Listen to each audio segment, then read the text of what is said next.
মাঠের ভেতরে যেতেই কোথা থেকে একটা পিচ্চি মেয়ে দৌড়ে এসে আমার পা জড়িয়ে ধরে বলল, আঙ্কেল, চকলেট খাবো। পিচ্চি মেয়েটাকে দেখে আমি নিচে বসে বললাম, মামনি, তোমার আম্মু কোথায়? এভাবে একা একা ঘোরাঘুরি করছো, যদি হারিয়ে যাও। না আঙ্কেল, আমি হারাবো না। আমি সব কিছু চিনি, আপনি জানেন না। এখন আমাকে চকলেট দেন, আমি চকলেট খাবো। মেয়েটাকে কোলে নিয়ে বললাম, এখান থেকে তো দোকান অনেক দূরে, তোমাকে কিভাবে চকলেট এনে দেবো বলো? এই, আপনি আমাকে কোলে নিয়েছেন কেন? তাড়াতাড়ি আমাকে নামান। আমার আম্মু বলেছে কেন আমি অপরিচিত কালো কোলে না যাই। ও মা, তাই নাকি? আমি তো তোমার পরিচিত, তুমি না আমাকে আঙ্কেল বললে? ও, তাই তো, আমার মনেই ছিল মা। এই কথা বলে মেয়েটা মাথায় হাত দিয়ে বলল। আমি বারবার কেন ভুলে যাই, ইস। পিচ্চি মেয়েটার কাহিনী দেখে আমি হাসি দিয়ে বললাম, আমার সাথে ক্লাসে যাবে তুমি? না, আমি এখন আমার আম্মুর কাছে যাবো, আমাকে চকলেট কিনে টাকা দেন। আমি অনামিকাকে বললাম, টাকা দে তো ওকে, পরে আমি তোকে দিয়ে দেবো। পিচ্চি মেয়েটা আমার সাথে অনামিকাকে দেখে বলল, আন্টি কিন্তু খুব সুন্দর, আপনার সাথে ভালো মানিয়েছে। আরে উনি তোমার আন্টি না, আমার বান্ধবী। এই কথা বলতেই অনামিকা আমার মুখে হাত দিয়ে চেপে ধরে বলল, তোমার আঙ্কেল খুব খুব খারাপ, আমাকে একটুও ভালোবাসে না। হঠাৎ করে একটা মেয়ে এসে পিচ্চি মেয়েটাকে বলল, রাইসা, তোমার আম্মু তোমাকে ডাকছে। আর কতবার তোমাকে বলেছি বাইরে কারোর সাথে কথা বলবে না, এখন চলো। তাহলে এই পিচ্চি মেয়েটার নাম রাইসা? নামটা কিন্তু খুব জোস। রাইসা আমার কোল থেকে নেমে বলল, আঙ্কেল, তাহলে আমি গেলাম, কেমন? আপনার সাথে পরে কথা হবে, যাওয়ার আগে কিন্তু আমার সাথে দেখা করে যাবেন। আমি হেসে বললাম, আচ্ছা মামুনি, ঠিক আছে, তুমি এখন তোমার আম্মুর কাছে যাও। মেয়েটা যাওয়ার পর অনামিকা বলল, সত্যি মেয়েটা কিন্তু খুব কিউট, কি বলিস তুই?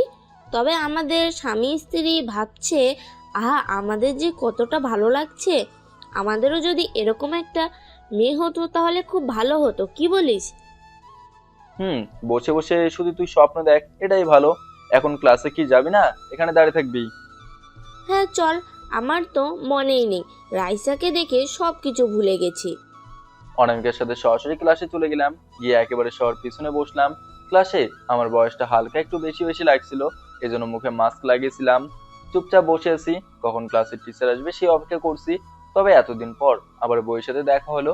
এর মাঝে ক্লাস টিচার চলে এলো, সবার সাথে আমিও দাঁড়িয়ে সালাম দিলাম। তবে ক্লাস টিচারের উপর নজর পড়তেই আমার ভেতরে সবকিছু যেন ভূমিকম্পের মতোই কম্পন সৃষ্টি হয়েছে। আমার পুরো শরীর অবশ হয়ে গেছে। আমি ভাবতেও পারি নাই এতদিন পর আমি আবার রিয়াকে এখানে দেখবো, তাও আবার নিজের ক্লাসের ক্লাস টিচার হিসেবে। মনের ভেতরে আলাদা খুব চোখ থেকে পানি পড়তে লাগলো। এতদিন পর ওকে দেখছি, কোনোভাবে চোখের পানি আটকাতে পারছি না। আমি জানতাম কোনোদিন একদিন ওর সাথে আমার রাস্তায় দেখা হবে, তবে এইভাবে যে ওর সাথে আমার দেখা হবে কখনো ভাবি নাই। যারে একসময় মন প্রাণ দিয়ে ভালোবাসতাম, আর আজকে সে আমার চোখের সামনে। আমি ক্লাসে বসে থাকতে পারছি না ঠিক মতো, কোনো কথাও বলতে পারছি না, শুধু চুপচাপ বসে বসে কান্না করছি। এতদিন পর ওকে কেন আমি এখানে দেখলাম? ওকে তো আমি দু চোখে কখনো দেখতে চাই নাই, কিন্তু আজকেও আমার চোখের সামনে। 4 বছর পর আমি আমার এক্স গার্লফ্রেন্ডকে এখানে দেখলাম। মনের আবেগ যেন কন্ট্রোল করতে পারছি না কোনোভাবেই। অনামিকা আমার হাত ধরে বলল, কিরে তুই কান্না করছিস কেন? আমি চোখের পানি মুছে ফেললাম, তাও চোখ থেকে টপ টপ করে পানি পড়ছে। আমি মাথা নিচু করে কান্না করতে করতে বললাম, অনামিকা, আমার সাথে কোনো কথা বলিস না প্লিজ। আমি তোর কথার জবাব দিতে পারবো না, প্লিজ কোনো কথা বলিস না তুই। এর মাঝে রিয়া বলল, এই মেয়ে, তুমি কথা বলছো কেন? দাঁড়াও তো তুমি, তোমাকে দেখে নতুন মনে হচ্ছে। রিয়ার কণ্ঠ শুনে বুঝলাম ওর সবকিছু আগের মতোই আছে। তবে রিয়া যদি আমার সাথে বেইমানি না করতো তাহলে আমার বউ থাকতো, আর এখনো অন্য কারো বউ। আমার এতটা কষ্ট হচ্ছে বলার বাইরে। কেন আমি ওকে আমার চোখের সামনে দেখলাম? আমি একা ছিলাম, কোনো টেনশন ছিল না, এটাই তো আমার কাছে বেশ ভালো ছিল। রিয়া কেন আমার সামনে এলো? সব সময় কি আমার সাথে এমন হওয়ার দরকার ছিল? তবে রিয়ার কথা শুনে অনামিকা দাঁড়িয়ে বলল, জি ম্যাডাম, আমি এই ক্লাসে আজকে নতুন এসেছি। আসলে আমার বন্ধু একটু কান্না করছিল তো, এই জন্য ওকে সান্ত্বনা দিচ্ছিলাম। অনামিকার মুখ থেকে এই কথা শুনে রিয়া আমাকে বলল, এই ছেলে, তুমিও দাঁড়াও। আর লজ্জা করে না ক্লাসে এসে কান্না করো? দেখে তো সবার থেকে আলাদা মনে হচ্ছে, মনে হচ্ছে যেন 5-6 বার একই পরীক্ষায় ফেল করেছো। আমি চোখের পানি মুছে রিয়ার কথা শুনে দাঁড়িয়ে গেলাম। তবে রিয়া এক দৃষ্টিতে আমার দিকে তাকিয়ে আছে। হয়তো আমার মুখে মাস্ক থাকার কারণে চিনতে পারছে না, কিন্তু ওই কথাই আছে না, পুরাতন কাউকে সামনে দেখলে মনের আবেগ কন্ট্রোল করা খুব কঠিন হয়ে যায়। তাও কোনো মতে চোখের পানি আটকে রাখলাম। এর মাঝে রিয়া বলল, এই ছেলে, তুমি মুখের মাস্ক খোলো তো একটু। আর তোমার নামটা কি বলো? আমি কাঁপা কাঁপা হাতে মুখের মাস্কটা খুলে বললাম, জি ম্যাডাম, আমার নাম লাদেন। এটা বলতে রিয়া ধপ করে চেয়ারে বসে গেল। যে মানুষটাকে উনি নিজ হাতে গুলি করে মেরেছে, হয়তো চিন্তা করছে আমি কিভাবে বেঁচে আছি। হায় রে বেঈমান মানুষ, চেহারা দেখলে এখন রাগ হয়। তবে আমাকে অবাক করে দিয়ে দেখে রিয়া কান্না করছে। বুঝলাম না ও আবার কান্না করছে কেন। ও তো বেঈমানি করে আমার সাথে খুব মজা নিয়েছে, তাহলে আজকে আমাকে দেখে কান্না করছে কেন? এর মাঝে দুইটা ছেলে ভেতরে ঢুকলো, একটা গ্লাস হাতে নিয়ে আমাদের সামনে এসে বলল, তারা দুজন আজকে এই কলেজে প্রথম আসলি। তোরা দুজন আজকে এই কলেজে প্রথম আসলি, আমাদের সালাম দিয়ে ক্লাসে আসলে না, এর জন্য কত শাস্তি পেতে হবে তো জানিস? ছেলেটার কথা শুনে অনামিকা বলল, ক্লাসে ম্যাডাম আছে, এরপরেও তুই কিভাবে ওনার সামনে বেয়াদবি করস? অনামিকার কথা শুনে ছেলেটা বলল, আমি ক্লাসে আসলে কোনো কথা বলবে না, যদি তিনি টিচারও হয় তাও কিছু বলবে না। এই কথা বলে ছেলেটা গ্লাসের পানির মাঝে থুতু দিয়ে আমার হাতে গ্লাসটা দিয়ে বলল, এই গ্লাসের পানিটা খেয়ে নে আমি কিছু করার আগে, নইলে তোর সাথে খুব খারাপ কিছু হবে। আমি গ্লাসটা হাতে নিয়ে রিয়ার দিকে তাকালাম। তবে রিয়া শুধু এক দৃষ্টিতে আমার দিকে তাকিয়ে আছে। এতক্ষণ মনের ভেতরে আলাদা একটা আবেগ কাজ করছিল, কিন্তু ওর তাকানো দেখে রাগে আমার শরীর ফেটে যাচ্ছে। গ্লাসটা হাতের মুঠোয় জোরে চেপে ধরেই হাতের মাঝেই গ্লাসটা ভেঙে ফেললাম। কাঁচের টুকরো হাতের ভেতর ঢুকে হাত থেকে রক্ত বের হচ্ছে। রাগে শরীর ফেটে যাচ্ছে আমার, আর রাগের কারণে কি করছে আমি নিজেও বলতে পারছি না। ছেলেটা ঠাস করে আমার গালে চড় দিয়ে বলল, গ্লাস ভেঙে ফেলেছিস তুই? তোর সাহস তো কম না। আমি চোখ লাল করে বাম হাত দিয়ে ছেলেটার গলা চেপে ধরে একেবারে শূন্যে তুলে বললাম, উত্তর বাচ্চা, এতদিন পর আমার সামনে এসে বলিস আমি তোর দেওয়া থুতু খাবো? আমাকে কি সেই আগের ছেলে মনে হয় যে তোর পিছনে আমি ঘুর ঘুর করে বলবো? আমাকে ছেড়ে যেও না, তুমি কেটে একেবারে টুকরো টুকরো করে রেখে দেবো শালা। রিয়া হয়তো ভালো করেই বুঝতে পারছে আমি কথাগুলো কাকে বলছি। অনামিকা আমার হাত টেনে ধরে বলল, প্লিজ ছেলেটাকে ছেড়ে দে, মারা যাবে ও। প্লিজ লাদেন, ছেড়ে দে। অনামিকার কথা শুনে ছেলেটাকে দূরে ধাক্কা দিয়ে ফেলে দিলাম। আর আগে বললাম, কিছু কিছু মানুষ দেখলে মন চায় প্যান্ট খুলে মুখের মাঝে হিসু করে দেয়, নষ্ট শালী কোথাকার। ছেলেটা দাঁড়িয়ে বলল, আমার গলা ধরলি তুই, দেখ তোরে আমি কি অবস্থা করি। এই কথা বলে ছেলেটা ক্লাস থেকে বের হয়ে চলে গেল। অনামিকা আমার হাত ধরে কান্না করতে করতে বলল, তোর হাত থেকে অনেক রক্ত বের হচ্ছে, প্লিজ তুই হাসপাতালে চল। আমি নিচে বসে এবার চোখের পানি ছেড়ে দিয়ে বললাম, যাকে আমি দু চোখে দেখতে চাই না সে আবার আমার সামনে আসছে। একবার আমার বুকে গুলি করছে, আমি মরি নাই দেখে আবার আসছে আমাকে একেবারে পুরোপুরি মেরে ফেলার জন্য। কেন আমার সাথে বারবার এমন হয় অনামিকা? আমি তো শান্তিতে থাকতে চাই, ওরা বারবার এসে আমার শান্তি কেড়ে নিতে চায়। এর মাঝে রাইসা ভেতরে এসে রিয়াকে আম্মু বলতে বলতে জোরে ধরে বললো, আম্মু আমি চকলেট খাবো, আমাকে চকলেট এনে দাও। তার মানে রিয়ার একটা মেয়ে আছে আর রাইসা ওর মেয়ে। কিছুক্ষণ আগেই তো আমি ওর সাথে কথা বলেছি।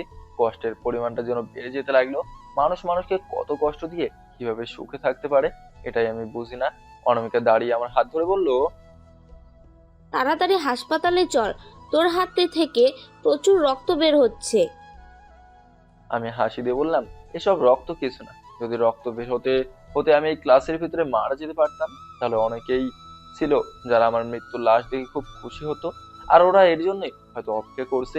আমি দাঁড়াতে এসে আমার দিকে একবার তাকিয়ে বলল, আপনি তো সকালে সেই আঙ্কেল, কিন্তু আপনার হাত থেকে রক্ত বেরোচ্ছে কেন? রাইসা রিয়াকে বলল, আম্মু আঙ্কেলের হাত থেকে রক্ত বের হচ্ছে কেন? রাইসার কথা শুনে রিয়া শুধু চুপচাপ আমার দিকে তাকিয়ে আছে, কোনো কথা বলছে না। হঠাৎ করে ক্লাসের ভিতরে পুলিশ ঢুকে আমাকে বলল, আপনাকে আমাদের সাথে যেতে হবে, যাওয়ার আগে হাসপাতাল থেকে হার্ট ট্রিটমেন্ট করে নিবে, এখন আমাদের সাথে চলেন। পুলিশের কথা শুনে অনামিকা বলল, আমার বন্ধুর অপরাধটা কি যে আপনি তাকে নিতে এখান পর্যন্ত আসছেন?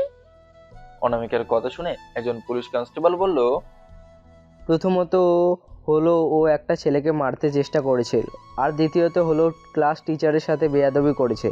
ওনার মুখের অবস্থা দেখে আমরা বুঝতে পারছি যে এই ছেলে ওনার সাথে বেয়াদবি করেছে, কিন্তু উনি আমাদের বলতে ভয় পাচ্ছেন। আগে চলো আমাদের সাথে, আমরা তোরে ভালো করে বুঝিয়ে দিব বেয়াদবি কি শাস্তি হতে পারে।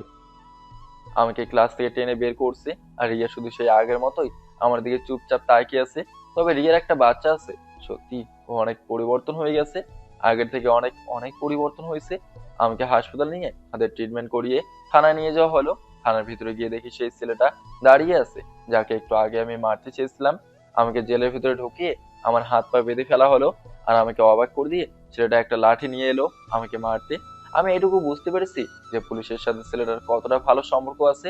আমার সামনে ছেলেটা এসে বলল, আমাকে মারতে চেষ্টা করিস, এখন তোরে বাঁচাবে কে? আমি হাসি দিয়ে বললাম, সময় নষ্ট না করে আমাকে মার, আর যদি 5 মিনিট লেট হয় তাহলে আমাকে তুই শুয়েও দেখতে পারবি না। ছেলেটা বলল, ও মা, তাই নাকি? তুই কি এমপির পোলা? তোরে এখান থেকে তোর বাবা ছাড়িয়ে নিয়ে যাবে? এই থানার ওসি হলো আমার বাবা, আর কলেজে তুই মারামারি করলি না, সেই কলেজের প্রিন্সিপাল হলো আমার চাচা। এখন বোঝ আমার কতটা ক্ষমতা আছে, আর তুই কি না আমাকে মারতে চাস, আমার গলা চেপে ধরিস, আজকে তো তোরে। ছেলেটা এই কথা বলতেই একজন উকিল এসে জেলের বাইরে থেকে কয়েকটা পিক তুলে বলল, কোন থানায় আছে যে পুলিশ ছাড়া অপরাধীকে অন্য কেউ শাস্তি দেয়? আমিও তাই দেখতে চাই। এই কথা বলে উকিল ওসির কেবিনের দিকে যেতে লাগলো। অনামিকা বাইরে থেকে বলল, তুই কোনো চিন্তা করিস না, তোর কিছু হবে না, আমি বাবাকে এখানে নিয়ে আসছি। এর মাঝেই আবার ওসি ভেতর থেকে বের হয়ে জেলের দরজা খুলে ছেলেটার গালে ঠাস ঠাস করে দূরে চড় দিয়ে বলল, হলি তো এক ভণ্ড, আর তোর জন্য আমার চাকরি চলে যাচ্ছিল। এখান থেকে যা বলছি। আর বাবা, তোমাকে বলছি সরি। হ্যাঁ, এখন তুমি যেতে পারো। সবকিছু মিটমাট করে থানা থেকে বের হলাম। গাড়িতে বসার পর মামা বলল, অনামিকার কাছ থেকে আমি সব কিছু শুনেছি। হঠাৎ করে এত রেগে যাওয়ার কারণ কি? মামা আমি আগেই বলছিলাম আমার এসব পড়াশোনা ভালো লাগে না, এই জন্য তো আপনাকে অফিসের কাজে সাহায্য করি। আর ওখানে আমার কোনো দোষ ছিল না, অনামিকার কাছ থেকে তো সবকিছু শুনেছেন। এই ছেলে তুমি হয়তো নিজে চিনো না, সকল পাওয়ার আছে ওর কাছে, তাই যা করবে একটু ভেবে চিন্তে করবে। জীবনে বহু অত্যাচার সহ্য করেছি, হয় নিজে মরবো আর না হয় আমার সাথে যারা লাগতে আসবে তাদের মারবো। আমার মুখের উপর কথা বলছো যে হঠাৎ করে?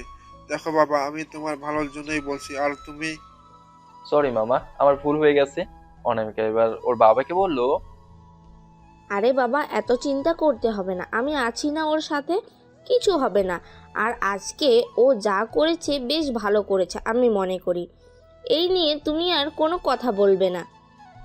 বাসার সামনে এসে সরাসরি রুমে চলে গেলাম। মানলাম মামা আমার বিপদের সময় পাশে ছিল, তাই বলে যে ওনার সকল কথা আমার শুনতে হবে এমনটা তো নয়। অনেক হয়েছে, আর না, এখন নিজের ইচ্ছায় চলবো, মন যা চায় তাই করবো। আমি তো ওনার সাথে একই অফিসে কাজ করি, কিন্তু কখনো ওনার মুখের উপর কথা বলি নাই। মামা জানে আমি ওনাকে কতটা সম্মান করি, তাই বলে এই না যে সবসময় ওনার কথা আমাকে শুনতে হবে। আর আমি এখানে ফ্রিতে থাকি না, ওনাকে তো আমি কাজ করে দেই নাকি। এখন আমাকে একটা বাসা খুঁজতে হবে, এই বাসা আমি খুব শীঘ্রই ছেড়ে দেবো। বিছানায় হাত পা ছেড়ে বসে গেলাম। হঠাৎ করে আমার চোখের সামনে রিয়ার চেহারা ভেসে গেল। আচমকা যে রিয়া আমার সামনে চলে আসবে এটা আমার জানা ছিল না। তাও আবার উনি আমাদের ক্লাস টিচার। আগে এক সময় হয়তো রিয়া আমার গার্লফ্রেন্ড ছিল, আর এখন হয়েছে এক্স গার্লফ্রেন্ড। তবে এখন ওর সাথে আমার কোনো সম্পর্ক নাই, ওর স্বামী আছে, বাচ্চা আছে।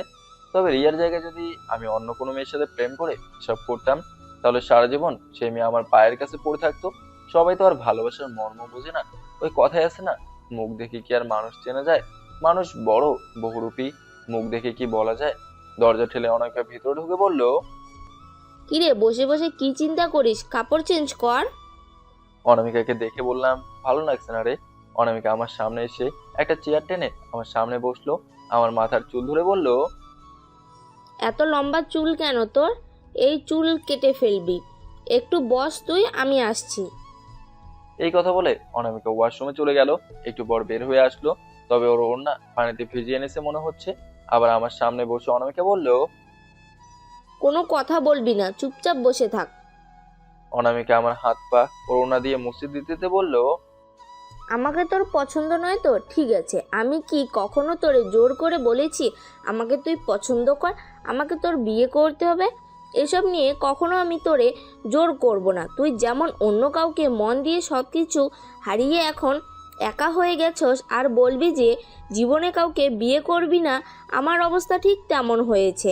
দেখ, আমি তোরে বলি, প্রথম দেখায় আমার তোরে পছন্দ হয়ে গেছে, আর ভালোবাসা হয় মন থেকে। কখন যে আমাদের কাকে পছন্দ হয়ে যায় এটাই তো আমরা বলতে পারি না। ভালোবাসার কোনো রং বা আকার নেই, এটা হলো মনের আবেগ।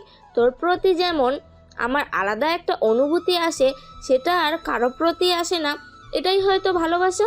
আমাকে তোর বিয়ে করতে হবে না, দরকার হলে সারা জীবন আমিও তোর মতোই একা থাকবো। যদি মা ডাক শুনতে হয় তাহলে হাসপাতাল থেকে একটা বাচ্চা নিয়ে আসব। তবে তোর ভালোবাসা পাবো না এটা কোনো বিষয় না আমার কাছে। তোরে সামনে দেখতে পারলেই আমার মন ভরে যায়, কিছু করা লাগবে না তোর। অনামিকার কথা শুনে বুঝলাম যে ও কতটা গভীরে চলে গেছে। এজন্য আমি বললাম, দেখ অনামিকা, তুই তো আমার বিষয়ে সবকিছু জানিস, আর এসব করা আমার পক্ষে সম্ভব নয়। আমি একাই ভালোবাসি।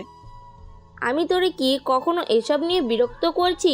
শুধু মনের ভাব প্রকাশ করি। ভালোবাসা প্রকাশ করা কি অপরাধ? বুঝলাম, তাও তোরে বলছি, ভালো ছেলে দেখে বিয়ে করে নে।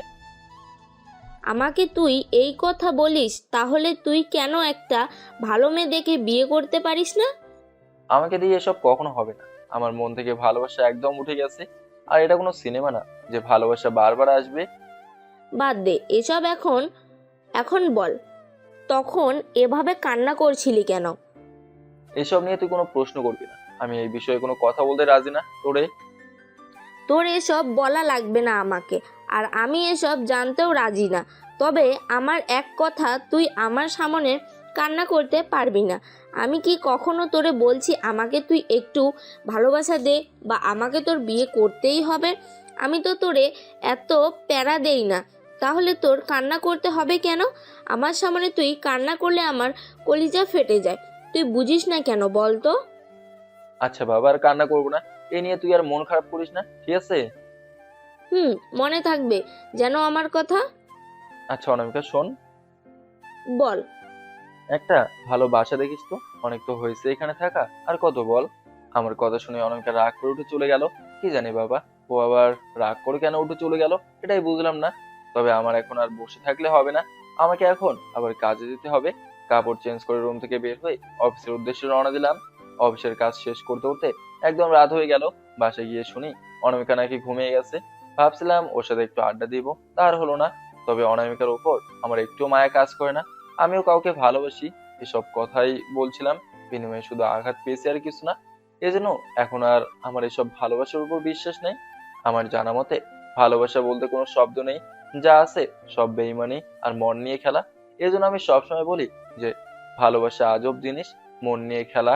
ভালোবেসে অবহেলিত হই, এটাই আজকালের খেলা নেলা। রাতের খাবার খেয়ে আমিও ঘুমিয়ে গেলাম। সকালে মামির ডাকে ঘুম ভাঙলো। মামি আমাকে বললো, বাবা, সময় তো অনেক হয়ে গেছে, কলেজে যাবে না? অনামিকা দাঁড়িয়ে আছে। আরো আগে ডাক দেবেন না মামি? আচ্ছা ঠিক আছে, আপনি জান, আমি ফ্রেশ হয়ে বের হচ্ছি। মামি যাওয়ার পর ওয়াশরুমে ঢুকে গেলাম। ফ্রেশ হয়ে রেডি হয়ে নিলাম। রুম থেকে বের হয়ে নিচে গিয়ে দেখি অনামিকা রেডি হয়ে বসে আছে। আমি ওর সামনে গিয়ে বললাম, এখন চল। আর আমাকে ডাক দিবি না আরো আগে? কিন্তু অনামিকা আমার সাথে কোনো কথা বললো না। পিছন থেকে মামি বলল, বাবা, নাস্তা করে যাও। আমি বললাম পরে করে নেবো, আপনি চিন্তা করবেন না। গাড়িতে বসার পর অনামিকা চুপচাপ গাড়ি চালাতে লাগলো। আমি ওর দিকে তাকিয়ে বললাম, কি ম্যাডাম, রেগে আছেন যে? কথা বলবেন না আমার সাথে? তাও অনামিকা আমার সাথে কোনো কথা বলছে না। বুঝলাম ম্যাডাম সত্যি অনেক রাগ করেছে। আমিও দেখতে চাই ও কতক্ষণ আমার সাথে কথা না বলে থাকতে পারে। কলেজের সামনে গাড়ি রেখে অনামিকা জোরে জোরে হেঁটে ক্লাসে চলে গেল। আমাকে রেখে আমি আর করবো কি, সেজন্য চুপচাপ হেঁটে হেঁটে সামনে যাচ্ছি। ক্লাসের ভিতরে যাব, তখন পিছন থেকে রাইসা কান্না করতে করতে এদিকে আসছে দেখলাম।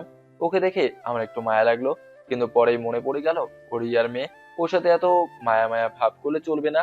ক্লাসে চলে যাব, তখন পিছন থেকে আবার রাইসা কান্না করতে করতে বললো, আঙ্কেল, আমি আপনাকে দেখে এখানে আসছি আর আপনি চলে যাচ্ছেন? রাইসার কথা শুনে আমি দাঁড়িয়ে গেলাম। ওর মা হয়তো আমার সাথে বেইমানি করতে পারে, কিন্তু পিচ্চি মেয়েটার তো কোনো অপরাধ নেই। আমি দাঁড়িয়ে রাইসাকে কোলে নিয়ে বললাম, মামনি, তোমার কি হয়েছে, এভাবে কান্না করছো কেন?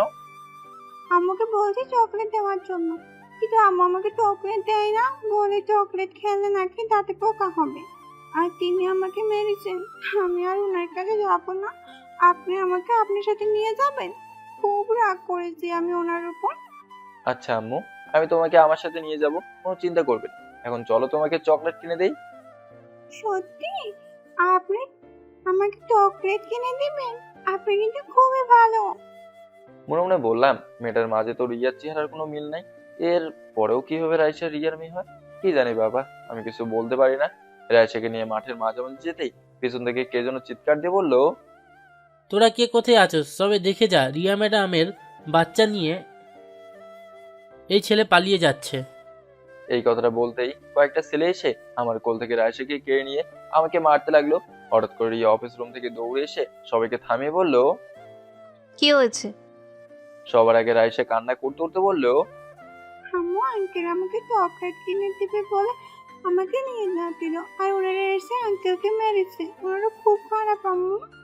আমি ছেলেগুলোর দিকে একবার তাকিয়ে চিনে ফেলেছি, এটাই তো ওসির ছেলে, যে জেলের ভিতরে আমাকে মারতে না পেয়ে এই নাটক সাজিয়েছে। আমি ছেলেটার দিকে তাকিয়ে বললাম, আমার মরার কোনো ভয় নাই। প্রতি সময় প্রতি মিনিটে আমি মরি আবার জীবিত হই, পারবি তো আমার সাথে? মাথায় রাখিস কিন্তু এই কথাটা। এর মাঝে অনামিকা এসে আমার হাত ধরে বলল, এখান থেকে চল, তুই ঝামেলা করে লাভ নেই।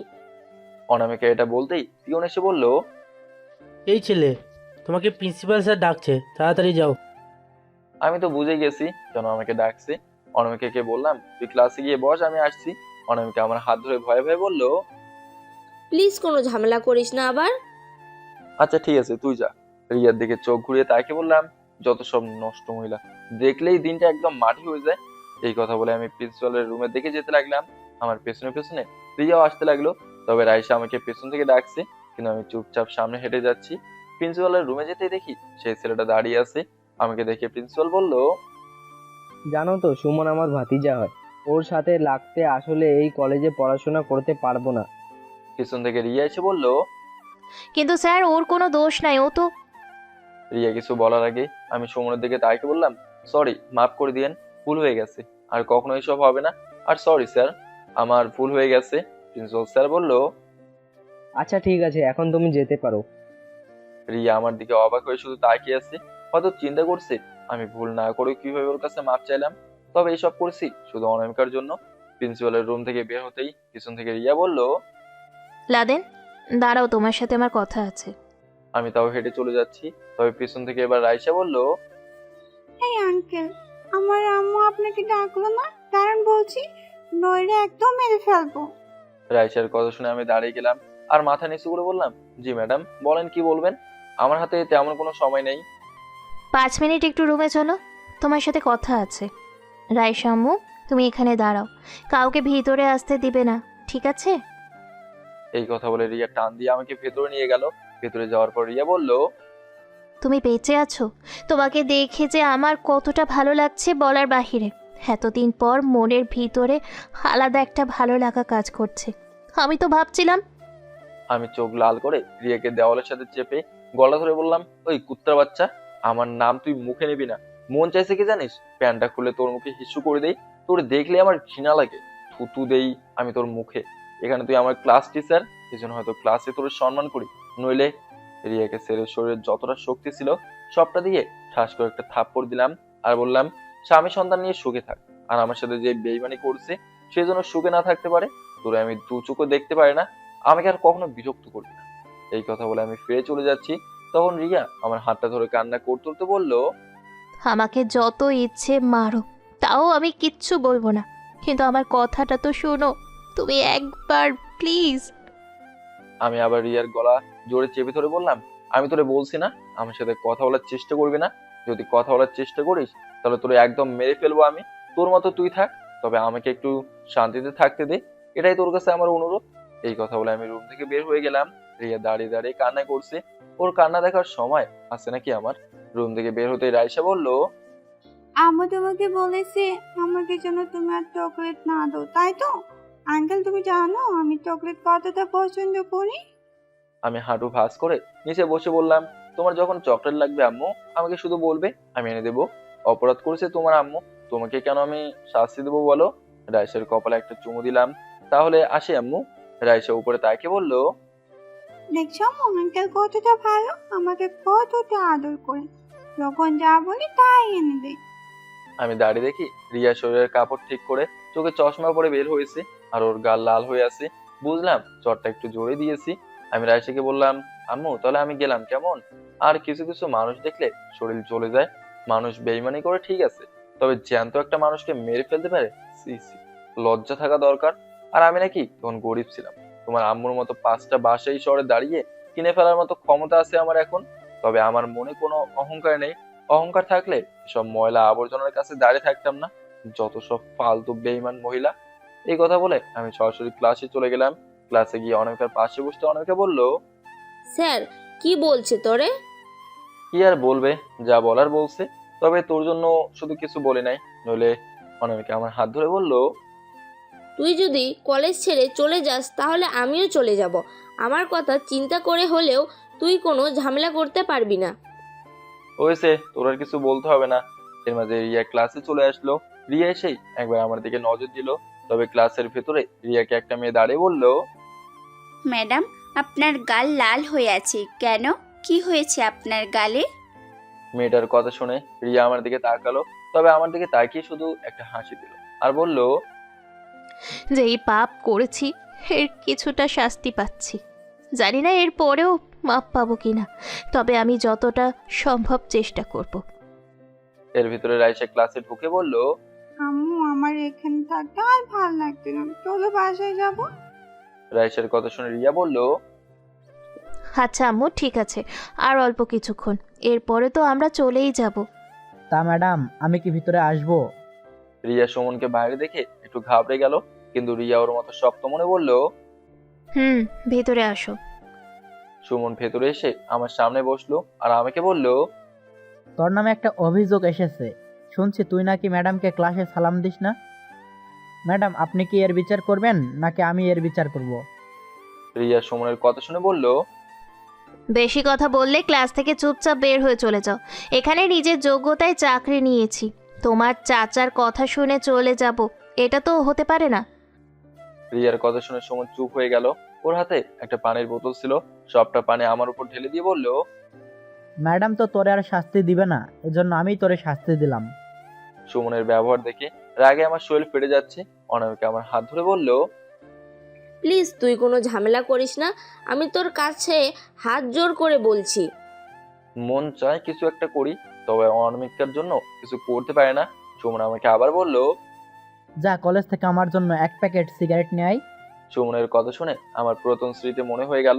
এজন্য আমি বললাম, আচ্ছা সুমন, তুমি কি রাসেল বলে কাউকে চিনো? সুমন চোখ বড় বড় করে বলল, এই রাসেল আবার কে? তোর বড় ভাই নাকি, যে তোরে বাঁচাতে এখান পর্যন্ত চলে আসবে?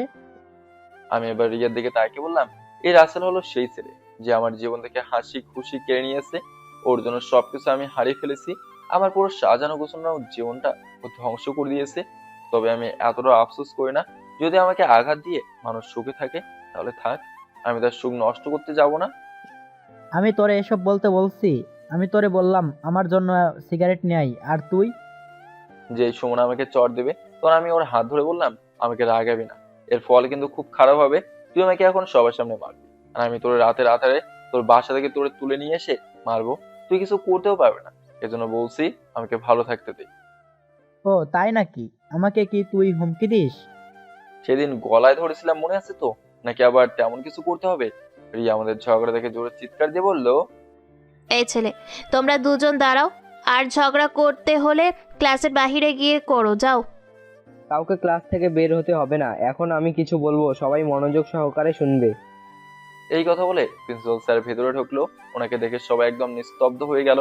প্রিন্সিপাল স্যার বলতে লাগলো, আমাদের বাসার সামনে বহু গভীর একটা নলকূপ আছে।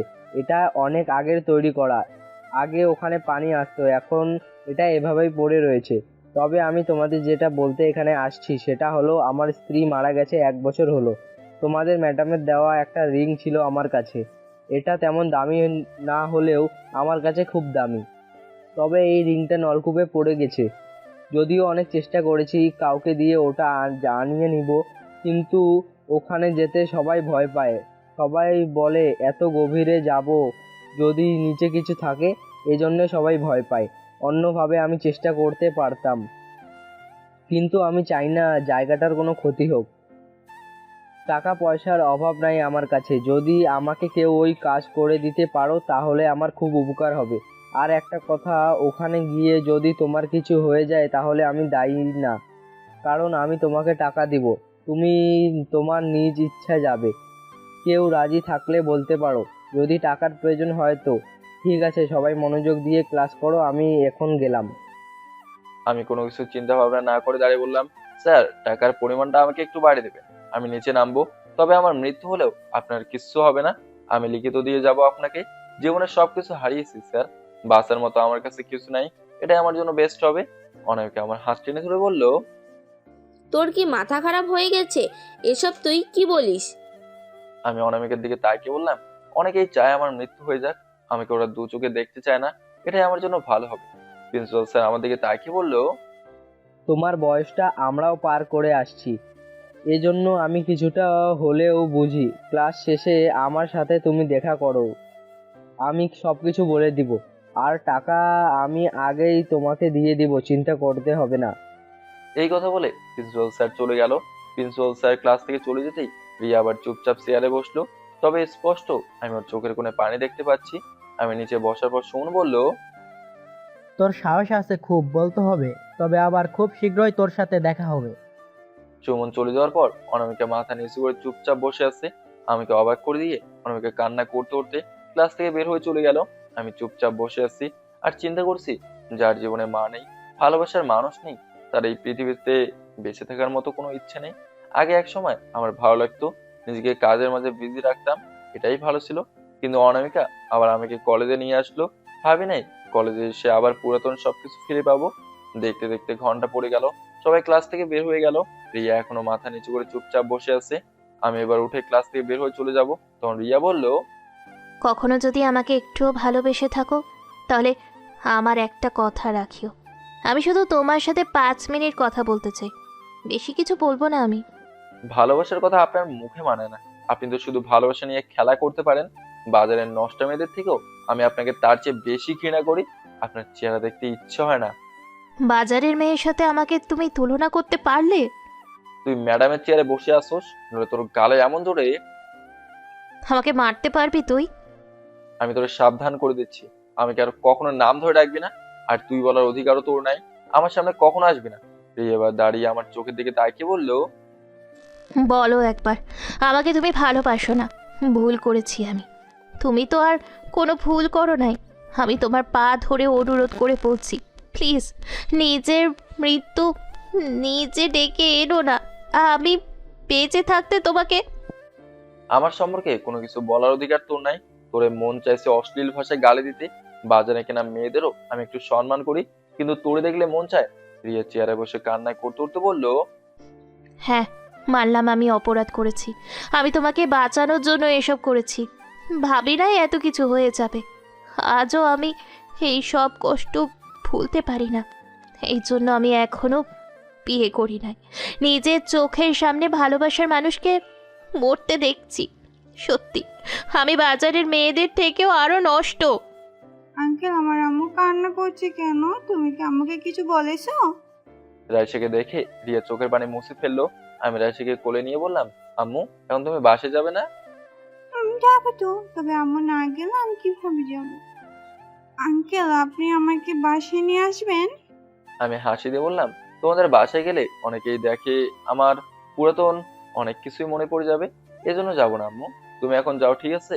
আমাকে এখন আবার এখান থেকে গিয়ে কাজে যেতে হবে। রাইসাকে নিচে নামাতে রিয়া বলল, আগামীকাল সকালে আমি এই জায়গায় থাকবো। আমি তোমার কাছে কিছু চাই না, শুধু 5টা মিনিট দাঁড়িয়ে আমাকে সময় দিবে, আর কিচ্ছু করতে হবে না। এরপরে আমি আর কখনো তোমাকে বিরক্ত করব না। রিয়া এবার কান্নায় করতে করতে বলল, এই 4টা বছর আমি পাগল হয়ে 4 দেওয়ালের মাঝে বন্দি ছিলাম, নিজেকে পাগল বানিয়ে নিয়েছিলাম এক প্রকার। কিন্তু আমার মেয়ের জন্য নিজের জীবন আবার গুছিয়ে নিতে হয়েছে, নইলে আজকে রাস্তায় রাস্তায় পাগল হয়ে ঘুরতাম। এটা কোন সিনেমার ডায়লগ যেন ইস মনে হচ্ছে না। আর আমার সামনে এত নাটক করতে হবে না, আমি সবকিছু বুঝি, আমার একটু হলেও বোঝার ক্ষমতা আছে। যত সব ফালতু মহিলা। রাইসা আমার হাত ধরে বলল, আঙ্কেল, তুমি আমার আম্মুকে বকা দিলে কেন?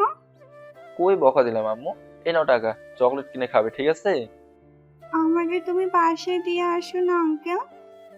রাইসার কথা শুনে আমি আর কিছু বললাম না, তবে একটা হাসি দিলাম আর বললাম, আমার খুব ইচ্ছে ছিল আম্মু, তোমারও তো একটা মেয়ে হবে, খুব সুন্দর একটা সংসার হবে আমাদের। ভাবি নাই সেই ইচ্ছেগুলো নিজ হাতে ধরেই মাটি দিতে হবে। ভালোবাসা কি অপরাধ ছিল মামুনি? সেই ভালোবাসার জন্য বুকে গুলি খেয়েছি। আমার আম্মু আমার জন্য নিজের জীবন দিয়েছে। তবে বেইমান মেয়েরা খুব সুখে থাকে। এই 4 বছরে কখনো মুখে একটু হাসি ফোটে নাই। তবে কারো উপর আমার কোনো অভিযোগ নেই। সবাই ভালো থাকুক, সুস্থ থাকুক, এটাই আমি চাই। চোখের পানি মুছে চলে যাব। তখন রিয়া বলল, আমি তোমার কাছে কোনো দিন আসবো না, কখনো তোমার সাথে কথা বলবো না। শুধু আমার দেওয়ার ঠিকানায় যাবে কালকে 5টা মিনিট, শুধু তোমার সাথে কথা বলবো। পরে আর তোমার সামনে আসবো না। কলেজে শিক্ষকতাই ছেড়ে দিব। কখনো আমি তোমাকে আর বিরক্ত করব না। সেই পর্যন্ত যদি বেঁচে থাকি তো হয়তো যাব। যত তাড়াতাড়ি এখন মরতে পারি এটাই আমার কাছে খুব ভালো। প্লিজ, তুমি এমন কিছু করো না। আমি তোমার কাছে হাত জোর করে বলছি, যদি আমার উপর তোমার এত রাগ থাকে তাহলে তুমি আমাকে যত ইচ্ছে তত মারতে পারো, তাও নিজের কোনো ক্ষতি করো না তুমি। তোর সব নাটক দেখতে দেখতে আমি বোরিং হয়ে গেছি। বলছি না আমার সামনে এমন ভাব ধরবি না। রাইসা যদি এখানে না থাকতো তাহলে বুঝতে আমি তোরে কি করতাম। এই কথা বলে আমি বের হয়ে গেলাম ক্লাসরুম থেকে। রিয়া একা একাই বসে বসে কান্না করছে। প্রিন্সিপাল স্যার থেকে সবকিছু জেনে কলেজ থেকে বের হলাম। এখন আর বাসে যাব না, অফিসে গিয়ে আঙ্কেলের সাথে কাজে সাহায্য করি, এটাই ভালো হবে আমি মনে করি। রাস্তা দিয়ে হেঁটে যাচ্ছি, এর মাঝে ফোনটা বাজতে লাগলো। এই অসময়ে আবার তোমায় কি মনে করে কল দিল? আমি ফোন রিসিভ করে বললাম, তোমা বল কি হয়েছে, আর তুই কেমন আছোস? আমার খবর ছাড় বেটা, ফাহিমের বাচ্চা হয়েছে, আসবি দেখতে? কি বলিস, কবে? আরে আজকে, আমাকে কিছুক্ষণ আগে কল দিয়ে বলল। তুই যাবি কি না বল।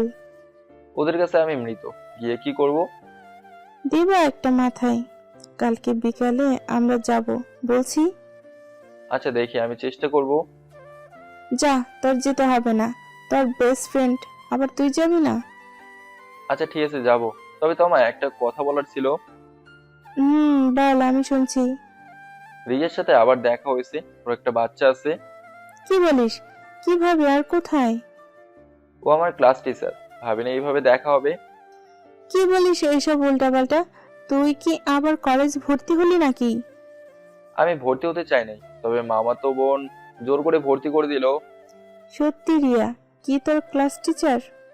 হুম। তা মামা পুরাতন এক্স গার্লফ্রেন্ড দেখে তোর ফিলিংস কি? মজা করিস না তুই তোমা, তুই সবকিছু জানিস এরপরেও। আচ্ছা ভাই, সরি। এখন বল, কিভাবে কি হয়েছে? এসব পরে বলবো নি। তবে তোমা, আমার একটা অনুরোধ রাখবি তুই? আমার বিপদের সঙ্গী ছিলি। বল, কি হয়েছে? যদি আমি কখনো মারা যাই আমার সবকিছু তুই নিয়ে যাবি, এটাই আমার শেষ ইচ্ছা। আবার কি পাগলামো শুরু করলি তুই? আমি অনামিকার সাথে কথা বলছি, তোর আর কলেজে যেতে হবে না ভাই। যা হয়ে গেছে তার বললেও আসবে না, আমার কপাল খারাপ ছিল রে। আচ্ছা ভাই, এখন আমি অফিসে যাব। যদি আমি এখন পর্যন্ত আসি, তোর খবর আছে কিন্তু, এই বলে দিলাম। যদি উল্টাপাল্টা কিছু করেছিস না, একেবারে মরার আগে তোর মেরে ফেলবো। তোমার সাথে আর কিছু না বলে কল কেটে দিলাম। অফিসে গিয়ে মামার কাজে টুকটাক সাহায্য করতে লাগলাম। বিকেলে একটু আগে অফিস থেকে বের হলাম। বাসায় গিয়ে শুনি অনেকে নাকি কলেজ থেকে এসে সেই যে রুমে ঢুকে রুমের দরজা বন্ধ করছে আর নাকি খুলে নাই। মামের কথা শুনে আমি তাড়াতাড়ি অনামিকার রুমের সামনে চলে গেলাম। রুমের সামনে দাঁড়িয়ে ডাক দিলাম, অনামিকা কি করিস? কিন্তু ভেতর থেকে কোনো জবাব আসে নাই। আমি আবার ডাক দিলাম, অনামিকা প্লিজ তুই দরজা খোল। এবার ভেতর থেকে উত্তর আসলো, আমাকে বিরক্ত করিস না তুই, এখান থেকে যা, আমাকে আমার মতো থাকতে দে। আচ্ছা আমি তোর বিরক্ত করবো না, তুই প্লিজ একবার দরজা খোল। আমি কিন্তু ভালোই ভালোই বলছি, তুই এখান থেকে যা। আর তুই না মরতে যেতে চেয়েছিলি, তাহলে এখানে কি করিস? যা না মরতে। আজকের পর থেকে আমাদের বাসায় আর কখনো তুই আসবি না। আমি তোদের বাসায় না আসলে যদি তুই খুশি হোস তাহলে ঠিক আছে, আর আসবো না। তাও প্লিজ এখন দরজা খোল, একবার তোর সাথে কথা বলেই চলে যাব। অনামিকা আমার কথা মতো দরজা খুলে দিল। আর দরজা খুলে দিয়ে আবার বিছানার উপর গিয়ে বসলো। আমি অনামিকার দিকে তাকিয়ে দেখি কান্না করতে করতে একদম চোখ মুখ লাল করে ফেলেছে। বুঝলাম না এটুকু কারণে কেউ সব করে। আমি অনামিকার পাশে বসে বললাম, কান্না করতে করতে চোখ মুখ একদম লাল করে ফেললি, কেন এমন করলি আমাকে বল? আর আমি মরলে তোর তাতে এমন কি আসে যায়? তুই আবার নতুন কাউকে দেখে বিয়ে করে নিবি?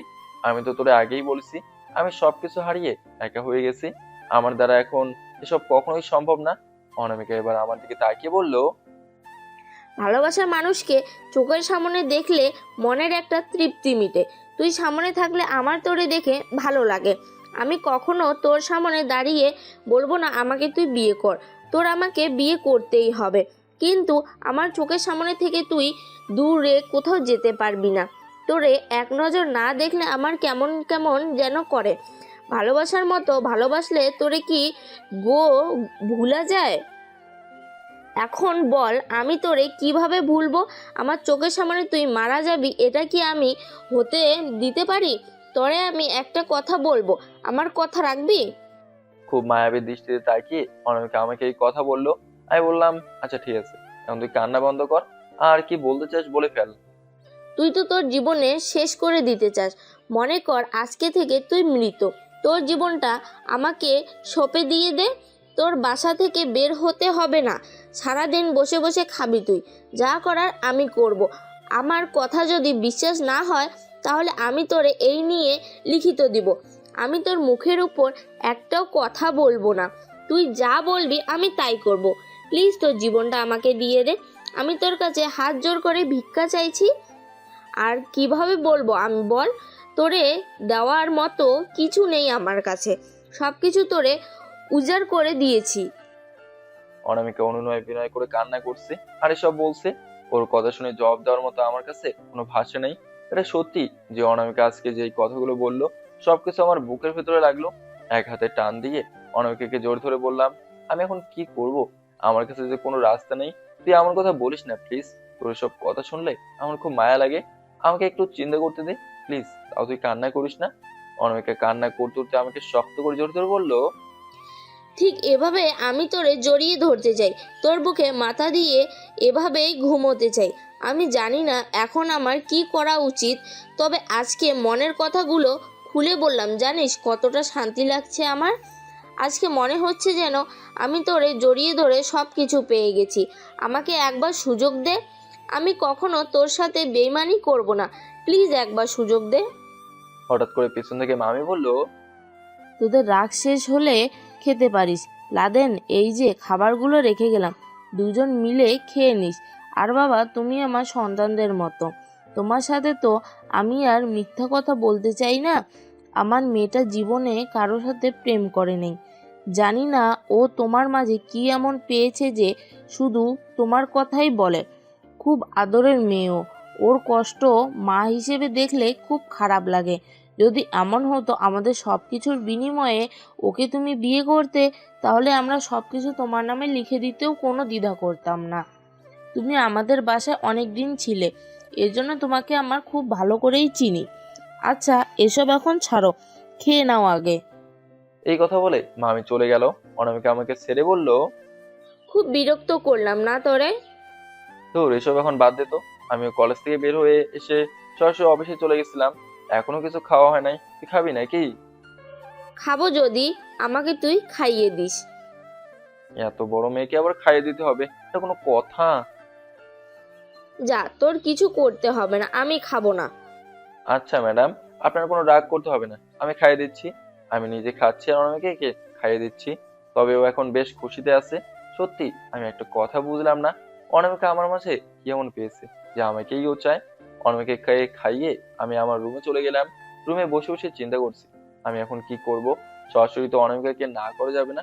আচ্ছা দেখি, যদি কোনোভাবে ওকে বোঝাতে পারি তাহলে হয়তো ও আর পাগলামো করবে না।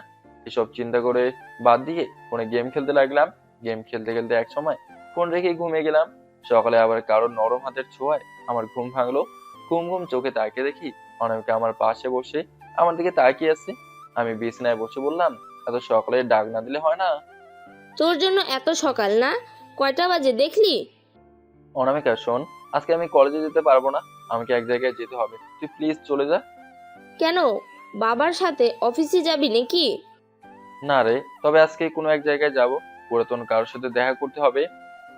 আমাকে বলবি না সেই ব্যক্তিটা কে? প্লিজ তুই এ নিয়ে কোনো প্রশ্ন করিস না, সময় হলে তুই নিজেই জানতে পারবি। প্রিন্সিপাল স্যারের কথা বলা তো তুই আবার? আমার কিন্তু খুব ভয় হচ্ছে। আমি অনামিকার হাত ধরে বললাম, আমি তো তোরে বলছি আমি কারোর সাথে দেখা করতে যাব আমি সবার সাথে মিথ্যা কথা বলতে পারি, তবে তোর সাথে কখনো মিথ্যা কথা বলবো না। অনামিকা হাসি দিয়ে বলল, আচ্ছা ঠিক আছে, তাহলে আমি গেলাম, তুই থাক। যদি সময় পাস তো আমাকে কলেজ থেকে নিয়ে আসবি।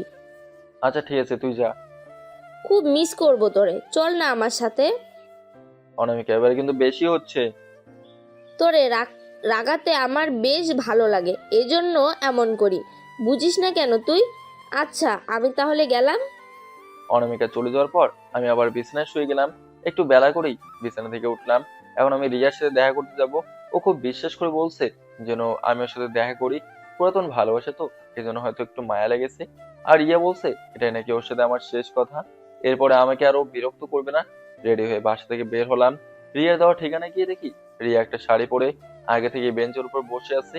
আমাকে আসতে দেখে রিয়া একটু দূরে বসে ওর পাশে আমাকে বসতে বললো। তবে আমি দাঁড়িয়ে বললাম, পুকুরের এক কোণায় পানি যদি ময়লা হয় তাহলে পুরো পুকুরের পানি সেই ময়লাতে সব পানি ময়লা হয়ে যায়, এই জন্য আপনার পাশে বসলেও ঠিক। প্লিজ, আর অপমান করতে হবে না আপনাকে। আমি বুঝে গেছি আপনি কি করতে চান। বাহ বাহ, ভালো তো ম্যাডাম, বলার আগে সবকিছু বুঝে গেলেন। আচ্ছা রাইসা কোথায়? ওকে তো দেখছি না। ওকে ওর আন্টির কাছে রেখে আসছি। আমার আজও মনে হয় পুরো একটা পরিবারের মানুষ যুক্তি করে আমার ভালোবাসা নষ্ট করে দিয়েছে আর আমার মাকে মেরেছে। মন যায় সব কটাকে আগুনে পুড়িয়ে জ্যান্ত মেরে ফেলি। আমি তোমাকে এখানে কিছু বলতে এসেছি। ও হ্যাঁ, আমি তো ভুলেই গিয়েছিলাম। আচ্ছা ঠিক আছে, আপনি বলা শুরু করেন, আমি শুনছি। রিয়া এবার আমার দিকে তাকিয়ে বলল, তোমাকে মারার আগের দিন বাবা আমাকে ডেকে নিয়ে বলছিল যে তোমার সাথে আমার বিয়ে হলে তোমাকে একেবারে মেরে ফেলা হবে, এমনকি তোমার আম্মুকেও মেরে ফেলা হবে। বিশ্বাস করো, আমার ভালোবাসা সত্যি ছিল। আমি তোমাকে কখনো মিথ্যে কথা বলবো না। জীবনে সব কিছু দিয়ে তোমাকে আমি ভালোবেসেছিলাম। সেই দিন তোমাকে বাঁচানোর জন্য রাসেলকে বিয়ে করতে আমি রাজি হয়েছিলাম। বাবার পছন্দের মানুষকে বিয়ে করলে নাকি বাবা তোমাকে ছেড়ে দিবে, এই জন্য আমি রাজি হয়েছিলাম। আমি জানতাম না তোমার সাথে এমন কিছু হয়ে যাবে। আর আমি তো তোমাকে গুলি করতে চাই নাই, তুমি নিজেই এমন করেছো। আমার কলিজা ফেটে যাচ্ছিল সেই দিন তোমার অবস্থা দেখে। সেই দিন আমি তোমাকে মৃতপ্রায় অবস্থায় দেখে আমার কথা বলার ভাষা বন্ধ হয়ে গেছিল। কি করব আমি তখন কিছুই বুঝতে পারি নাই। কান্না ছাড়া তখন আমার কোনো উপায় ছিল না। বিশ্বাস করো, আমি তোমার সাথে প্রতারণা করি নাই। আমি ভালোবাসতাম তোমাকে, কিন্তু ভাবতে পারি নাই বাবার কারণে সব কিছু শেষ হয়ে যাবে। রিয়ার কথা শুনে আমি রিয়া থেকে একটু দূরে গিয়ে প্যান্টের চেন খুলে হিসু করতে লাগলাম। একটু পর রিয়ার সামনে গিয়ে বললাম, দেখলি আবেগে এখন আমার হিসু চলে আসছে। আহ, কি আবেগময়ী কথা! এসে আমি তো একেবারে বিশ্বাস করে নিলাম। আমার কথা শুনে তোমার হাসি পাচ্ছে? তাহলে তোর কি মনে হয় আমি কান্না করব? আমাকে তুই বোকা পেলি যে তুই বলবি আর আমি বিশ্বাস করে নেবো? এতটাই বোকা আমি বুঝি? অপরাধ হয়তো আমি করেছিলাম, যাকে বাঁচানোর জন্য এত কিছু করলাম, শেষমেশ নিজের হাতেই তাকে গুলি করলাম। চিন্তা করে দেখো, একবার বাজারের নষ্টা মেয়েদের থেকে আমি কতটা নষ্ট। যেই ছেলে আমার কাছে ভালোবাসা পাওয়ার জন্য ভিক্ষা চেয়েছিল, তাকে আমি ফিরিয়ে দিয়েছি। আমিও তো তাকে খুব ভালোবাসতাম, কিন্তু আমি কেন এমন করেছি? তোমাকে বাঁচানোর জন্য এমন করেছি। খুব খুব খারাপ মেয়ে আমি। নইলে ভালোবাসা হারিয়ে আজও আমি একা কেন? তবে যেই ভালোবাসার জন্য ভালোবাসার মানুষ সব কিছু কুরবানি করে দিয়ে গেল, আমি তাকে কিভাবে ধোকা দিই? সেই দিন বাবা খুব জোর করছিল আমাকে বিয়ে করার জন্য, তবে তুমি মারা যাওয়ার পর আমি আর কবুল বলি নাই। সেই দিন প্রমিস করছিলাম আমি আর কখনো বিয়ে করব না। আমি যদি বাজারে নষ্টা মেয়ে হতাম তাহলে অনেক পুরুষের ছোঁয়াই থাকতো আমার শরীরে, তবে আমি মাঝে মাঝে যাকে জড়িয়ে ধরতাম তার ছোঁয়া আছে আমার শরীরে। সেটা আমার পুরাতন প্রেমিক। ভালোবাসতাম যে তাকে খুব আমি, এই জন্য দ্বিতীয় কোনো পুরুষকে টাচ করতে দেয়নি শরীর। আমি একটু আশ্চর্য হয়ে প্রশ্ন করলাম, তাহলে রাইসা কে? ও কি তোমার মেয়ে না? আমার কথা শুনে রিয়া হাসি দিয়ে বলল, হ্যাঁ, ও আমার মেয়ে। আমি মিথ্যে কথা বলবো না, তবে আমি কখনো বিয়ে করব না বলে প্রতিজ্ঞা করেছিলাম। মাঝে মাঝে মার ডাক শুনতে খুব ইচ্ছে হতো আমার। আর যখন শুনলাম বান্ধবীর যমজ বাচ্চা হয়েছিল, তখন খুব রিকোয়েস্ট করে ওর কাছ থেকে একটা বাচ্চা নিয়ে আসি, আর তার নামেই রাইসা। তোমাদের শহরে আমার যাওয়া মানা ছিল, বিশেষ করে ফারজানা খুব রেগেছিল। এই জন্য মাঝে মাঝে রাতে তোমার খবরের পাশে গিয়ে খুব কান্না করতাম। কিন্তু তোমাকে যখন আমি প্রথম দেখেছি, সেই দিন মনে হচ্ছিল যে উপরওয়ালা আমার ডাক শুনেছে। তবে তোমার কাছে আমার একটাই রিকোয়েস্ট, আমাকে প্লিজ মাফ করে দাও। আমি কিছুক্ষণ চুপ থেকে বললাম, এই জীবনে কেন, কোনো জীবনেও তুই মাপ পাবি না। সেদিন যদি তুই আমাকে এইভাবে মারতে পারিস, তাহলে আজকে আমি কিভাবে বিশ্বাস করব যে তুই যা বললি সব সত্যি কথা? আমি তোর একটু বিশ্বাস করি না। তোর দু চোখের সামনে দেখলে আমার ঘৃণা আসে। যে এক সময় বলতো আমি তোমাকে ছাড়া বাঁচতে পারবো না, আর আজকে সে। আমি এবার রিয়ার পাশে বসে বললাম, ভালোবাসার মাঝে একটু সুখ থাকে, অনুভূতি থাকে, বিশ্বাস থাকে, যেগুলোর একটাও তুই রাখিস নাই। মনে কর আমি তো সব কথা মানলাম, কিন্তু আমি তো একবার তখন এই কথা বলতে পারতি নাকি? তুই তোর বাবার কথা শুনে হাত পা গুটিয়ে বসেছিলি। তোর বাবা আমাকে কি দিয়েছে? আমার মাকে মেরেছে উনি। ওরা আমি সামনে পেলে ভরা রাস্তার মাঝে গলার মাঝে ছুরি ছাড়িয়ে দেবো। আমার বাবা এখন সব কিছু। আমি তোর মুখ থেকে তোর বাবার ডায়লগ শুনতে এখানে আসি নাই, হুদা এখানে এসে সময় নষ্ট করছি। ধর। রিয়া আমার হাত ধরে বলল, বসো একটু প্লিজ। আর হয়তো তোমার সাথে এভাবে বসে কথা বলার মতো অনুমতি পাবো না। তোর কি মনে হয় আমি তোর কথা শুনে আরো আসবো তোর কাছে? আর আমার কাছে মাপ চাওয়া তোর বড় ভুল হবে। তোর উপর আমার শুধু রাগ আর অভিমান জমা আছে। আমি যদি পৃথিবীর সবচেয়ে বেশি কাউকে ঘৃণা করি, তাহলে সেই ব্যক্তিটা তুই। এখন আর আমার কাউকে ভালোবাসতে ইচ্ছে করে না। এসবের উপর ঘৃণা লাগে আমার। আসলেই ভালোবাসা বলে কোনো শব্দ নাই, যা আছে সব ধোঁকা। আমাকে যদি তুমি নিজ হাতে মারতে পারো, তাহলে কি আমাকে মাফ করবে তুমি? এবার আমি রিয়ার দিকে চোখ লাল করে তাকে বললাম, আমি কি তোর মতো রে, যে নিজ হাতে ভালোবাসার মানুষকে গুলি করব, ভালোবাসার মানুষকে সম্মান করি বলে আজও তুই এখানে বসে আসোস? নইলে কি করলে আমাকে তুমি ক্ষমা করবে? জানি না, আমাকে এমন প্রশ্ন তুই করবি না। প্লিজ বলো না, আমি তোমার কাছে খুব বড় অপরাধী, যে করে হলেও হোক। আমি কি চলে যাব? একটা প্রশ্ন আমার মনে থেকেই গেল, যে তুমি যদি বেঁচে থাকো, তাহলে ওখানে যার জন্য আমি কান্না করি, সেই মৃত মানুষটাকে। তুই নাটক করতে পারবি আর আমি করলেই দোষ? সেদিন মরতে মরতে আমি বেঁচে গেছি, এজন্য মর্গ থেকে একটা লাশের মুখ কেটে আমি ওকে আমার নাম দিয়েছি। আর আমি পালিয়ে এখানে চলে আসছি, যাতে তোর মতো কিছু মেয়েকে দেখতে পারি আমি কি ছিলাম। সত্যিই কি আমি মাপ পাওয়ার যোগ্য না? আমার দিকে একবার তাকিয়ে বলো। একেবারে জীবনের মাপ চাওয়ার পাওয়া পেয়ে যাবে যেদিন দেখবি মাপ চাওয়ার মতো ব্যক্তিটা একেবারে জন্মের মতো কবরে চলে গেছে। কতটা কষ্ট নিয়ে বেঁচে আছি শুধু আমিই জানি। তুই তো সবকিছু নিয়ে সুখে আছিস, কিন্তু আমি পারলাম না। ভালো থাকিস। এই কথা বলে আমি আমার মতো হেঁটে চলে আসলাম। দিয়ে পেছনে দাঁড়িয়ে দাঁড়িয়ে হয়তো কান্না করছে। বিকেলে ছাদে বসে আছি, তখন অনামিকা আমার পাশে এসে বসে বলল, কি খবর? কি করেন আপনি? ও তুই পাশে বস। আমি এখানে বসার জন্য আসি নাই, আজকে স্পেশাল কোনো কিছু করব। তুই রাজি তো? বল। দেখ ভাই, এমনি আজকে আমার মন খারাপ, এর ভিতরে তুই আবার কোনো পাগলামো করিস না প্লিজ।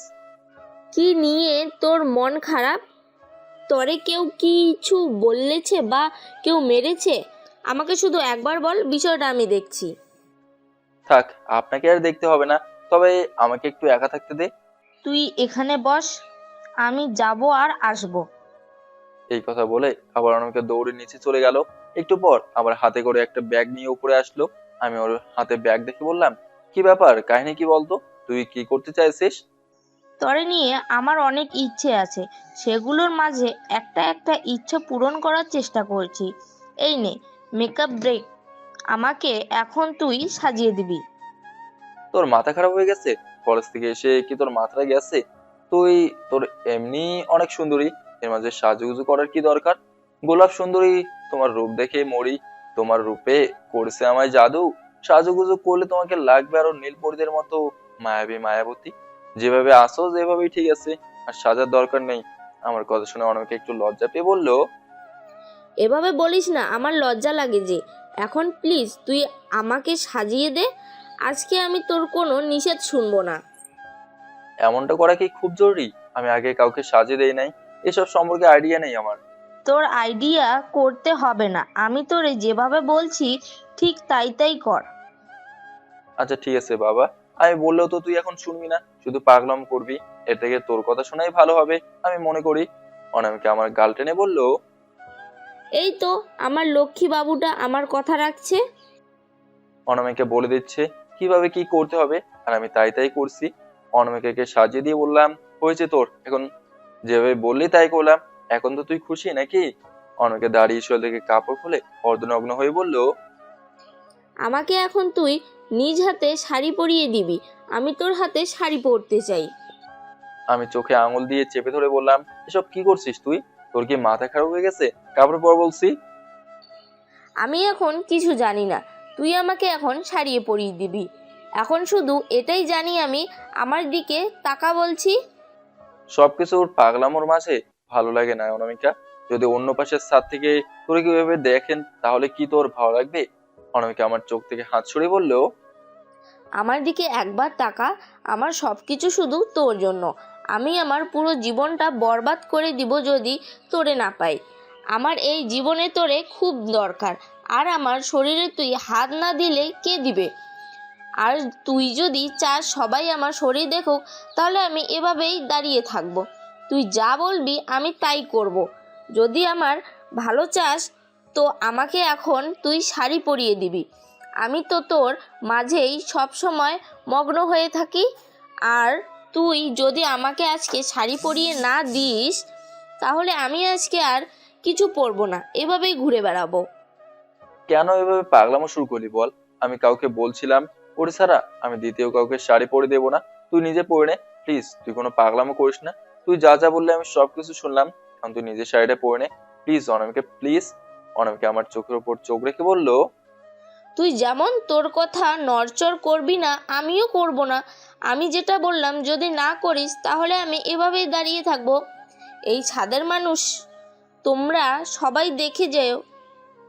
আমি অনামিকার মুখে হাত দিয়ে চেপে ধরে বললাম, প্লিজ এসব বলিস না, তুই একটু বোঝার চেষ্টা কর। আমি কিছু বুঝতে চাই না, আমি যেটা বললাম আমাকে তুই এখন শাড়ি পরিয়ে দে। পাগল মেয়ে, আমি এখন শতবার বললেও শুনবে না। কাপা কাপা হাতের শাড়িটা নিলাম। অনামিকা হেসে হেসে বলছে, ধীরে ধীরে শাড়ি পরিয়ে দিবি। আমার জীবন যৌবন যা কিছু আছে সব তোর জন্য। তুই আমাকে যেভাবে বলবি আমি সেভাবে তোর সাথে থাকতে রাজি আছি।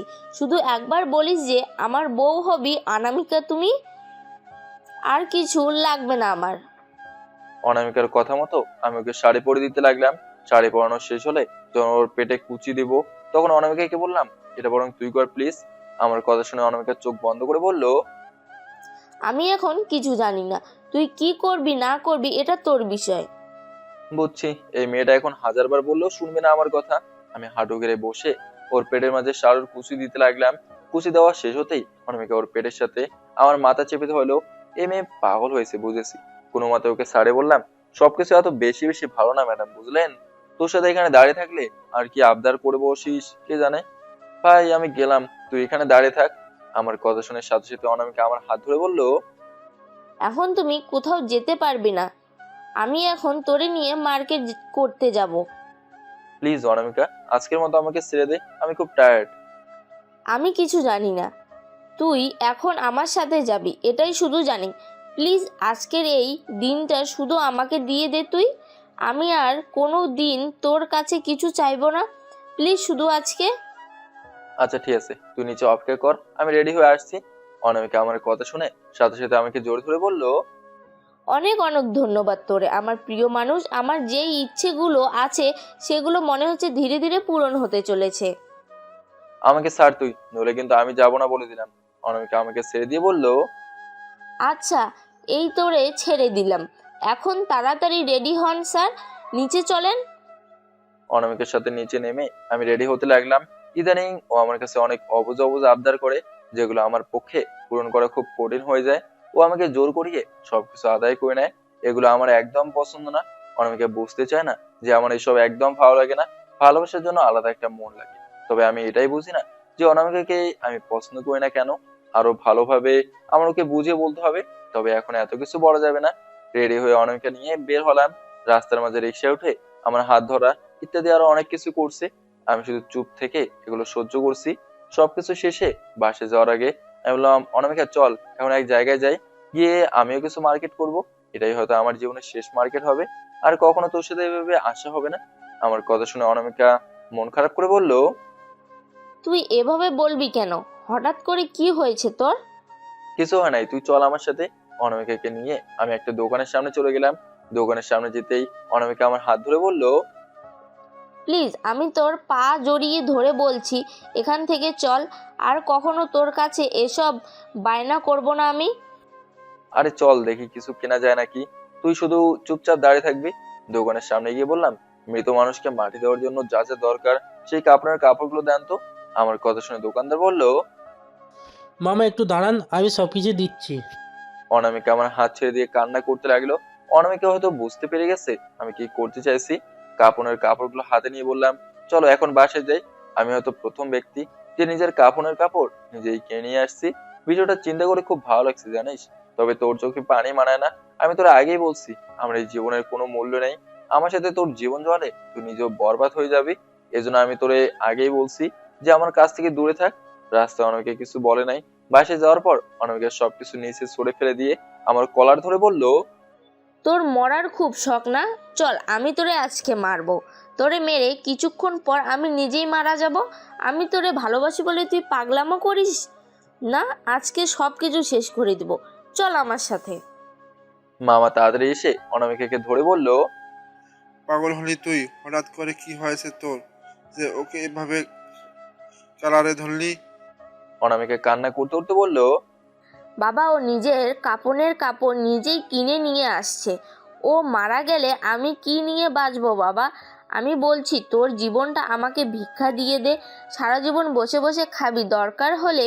আমি তো শুধু একটু ভালোবাসা চাইছি বাবা, আর কিছু না। কেন ও বুঝে না? আমি কি করব বলো বাবা তুমি? ও মারা গেলে আমি কি নিয়ে বাঁচবো? ওকে খুব ভালোবাসি যে বাবা আমি। মামা অনামিকার মাথায় হাত দিয়ে বলল, আচ্ছা ঠিক আছে, তুই এখন রুমে যা, আমি বিষয়টা দেখছি। মামি এসে অনামিকাকে ধরে নিয়ে গেল। মামা আমার হাত থেকে ব্যাগটা নিয়ে বলল, এসব পাগলামোর কোনো মানে আছে বল? এত এত বছর পার হয়ে গেল, এরপরে কোনো কিছু মনে হচ্ছে ভুলতে পারো নাই। তবে তোমার যা ইচ্ছা তাই করো, আমি না করব না। এখন রুমে গিয়ে বিশ্রাম নাও, যাও। মামার কথা শুনে আমি রুমে চলে গেলাম। রুমে গিয়ে শুয়ে শুয়ে অনামিকার কথা ভাবতে লাগলাম। হঠাৎ করে রিয়ার কথা আমার মাথায় চলে আসলো। তখন রিয়া বলল যে ওনাকে এখনো বিয়ে করে নাই, কিন্তু আমি তো ওকে বিয়ের পিড়িতে বসতে দেখছি। তবে আর যাই করুক না কেন, রিয়াকে আমি কখনো ক্ষমা করব না। ও আমার ভালোবাসা নিয়ে খেলা করছে, মিথ্যাবাদী মেয়ে। তবে বারবার আমার মাথায় একটাই কথা চলে আসে যে রিয়া এখনো বিয়ে করে নাই কেন। এই প্রশ্নটা যেন আমার মাথা থেকে সরছে না। রাতে ঘুমানোর প্রস্তুতি নিচ্ছি, তখন অনামিকা রুমে ঢুকে আমার পাশে বসে বলল, সরি তখনের জন্য। আর কালকে তোর জন্য বড় একটা সারপ্রাইজ আছে কলেজে। এখন তুই এটাই বলতে আসছিস এখানে? আমি কিছু বলবো তখন অনামিকা আমার মুখে হাত চেপে ধরে বললো, তোর এখন কোনো কথা বলতে হবে না, ঘুমা তুই। তুই তো জানিস আমি একটু পাগল টাইপের। ভালোবাসার জন্য একটু বেশি পাগলামো করি, আর কিছুই না। কাউকে ভালোবাসা কি অপরাধ তুই বল? আমি তো তোরে পছন্দ করি, অন্য কাউকে তো আর না। আচ্ছা ঠিক আছে, তুই এখন ঘুমা, সকালে কথা হবে। এই কথা বলে অনামিকা চলে গেল। আমার মাথায় এখন কোনো আইডিয়া নাই যে অনামিকার সাথে আমি কি করব। আমি বিশ্বাস করি অনামিকা আমাকে ভালোবাসে, কিন্তু আমার মনে যে অন্য কারো ভালোবাসা ছিল। যদি এখনো কিছু বলতে পারি না, তবে দেখি সামনে কি হয়। কাউকে না কাউকে তো বিয়ে করতে হবে। তবে আমি তো বলছিলাম এই এক জীবনে রিয়াকে পাই নাই আমি, তাহলে অন্য কাউকে কিভাবে বিয়ে করব? তোর এসব চিন্তা করে আর মাথা নষ্ট করতে পারবো না। এমনি অনেক রাত হয়ে গেছে, এখন ঘুমানোর দরকার। আর কোনো কিছু চিন্তা না করে ঘুমিয়ে গেলাম। সকালে ঘুম থেকে উঠে দেখি অনামিকা নাকি একটু আগেই কলেজে চলে গেছে, আর আমাকে বলছে একটু দেরি করেই যাওয়ার জন্য। বুঝলাম না আজকে আবার ওর কি হয়েছে যে এত তাড়াতাড়ি কলেজে চলে গেল, তাও আবার আমাকে কিছু বলে নাই। কাহিনী কি এটাই তো বুঝতে পারছি না। আমি রেডি হয়ে নাস্তা করে কলেজের দিকে যেতে লাগলাম। কলেজের মাঠে যেতে দেখি সবাই বাইরে দাঁড়িয়ে আছে। রিয়াকে দেখলাম এক সাইডে দাঁড়িয়ে আছে।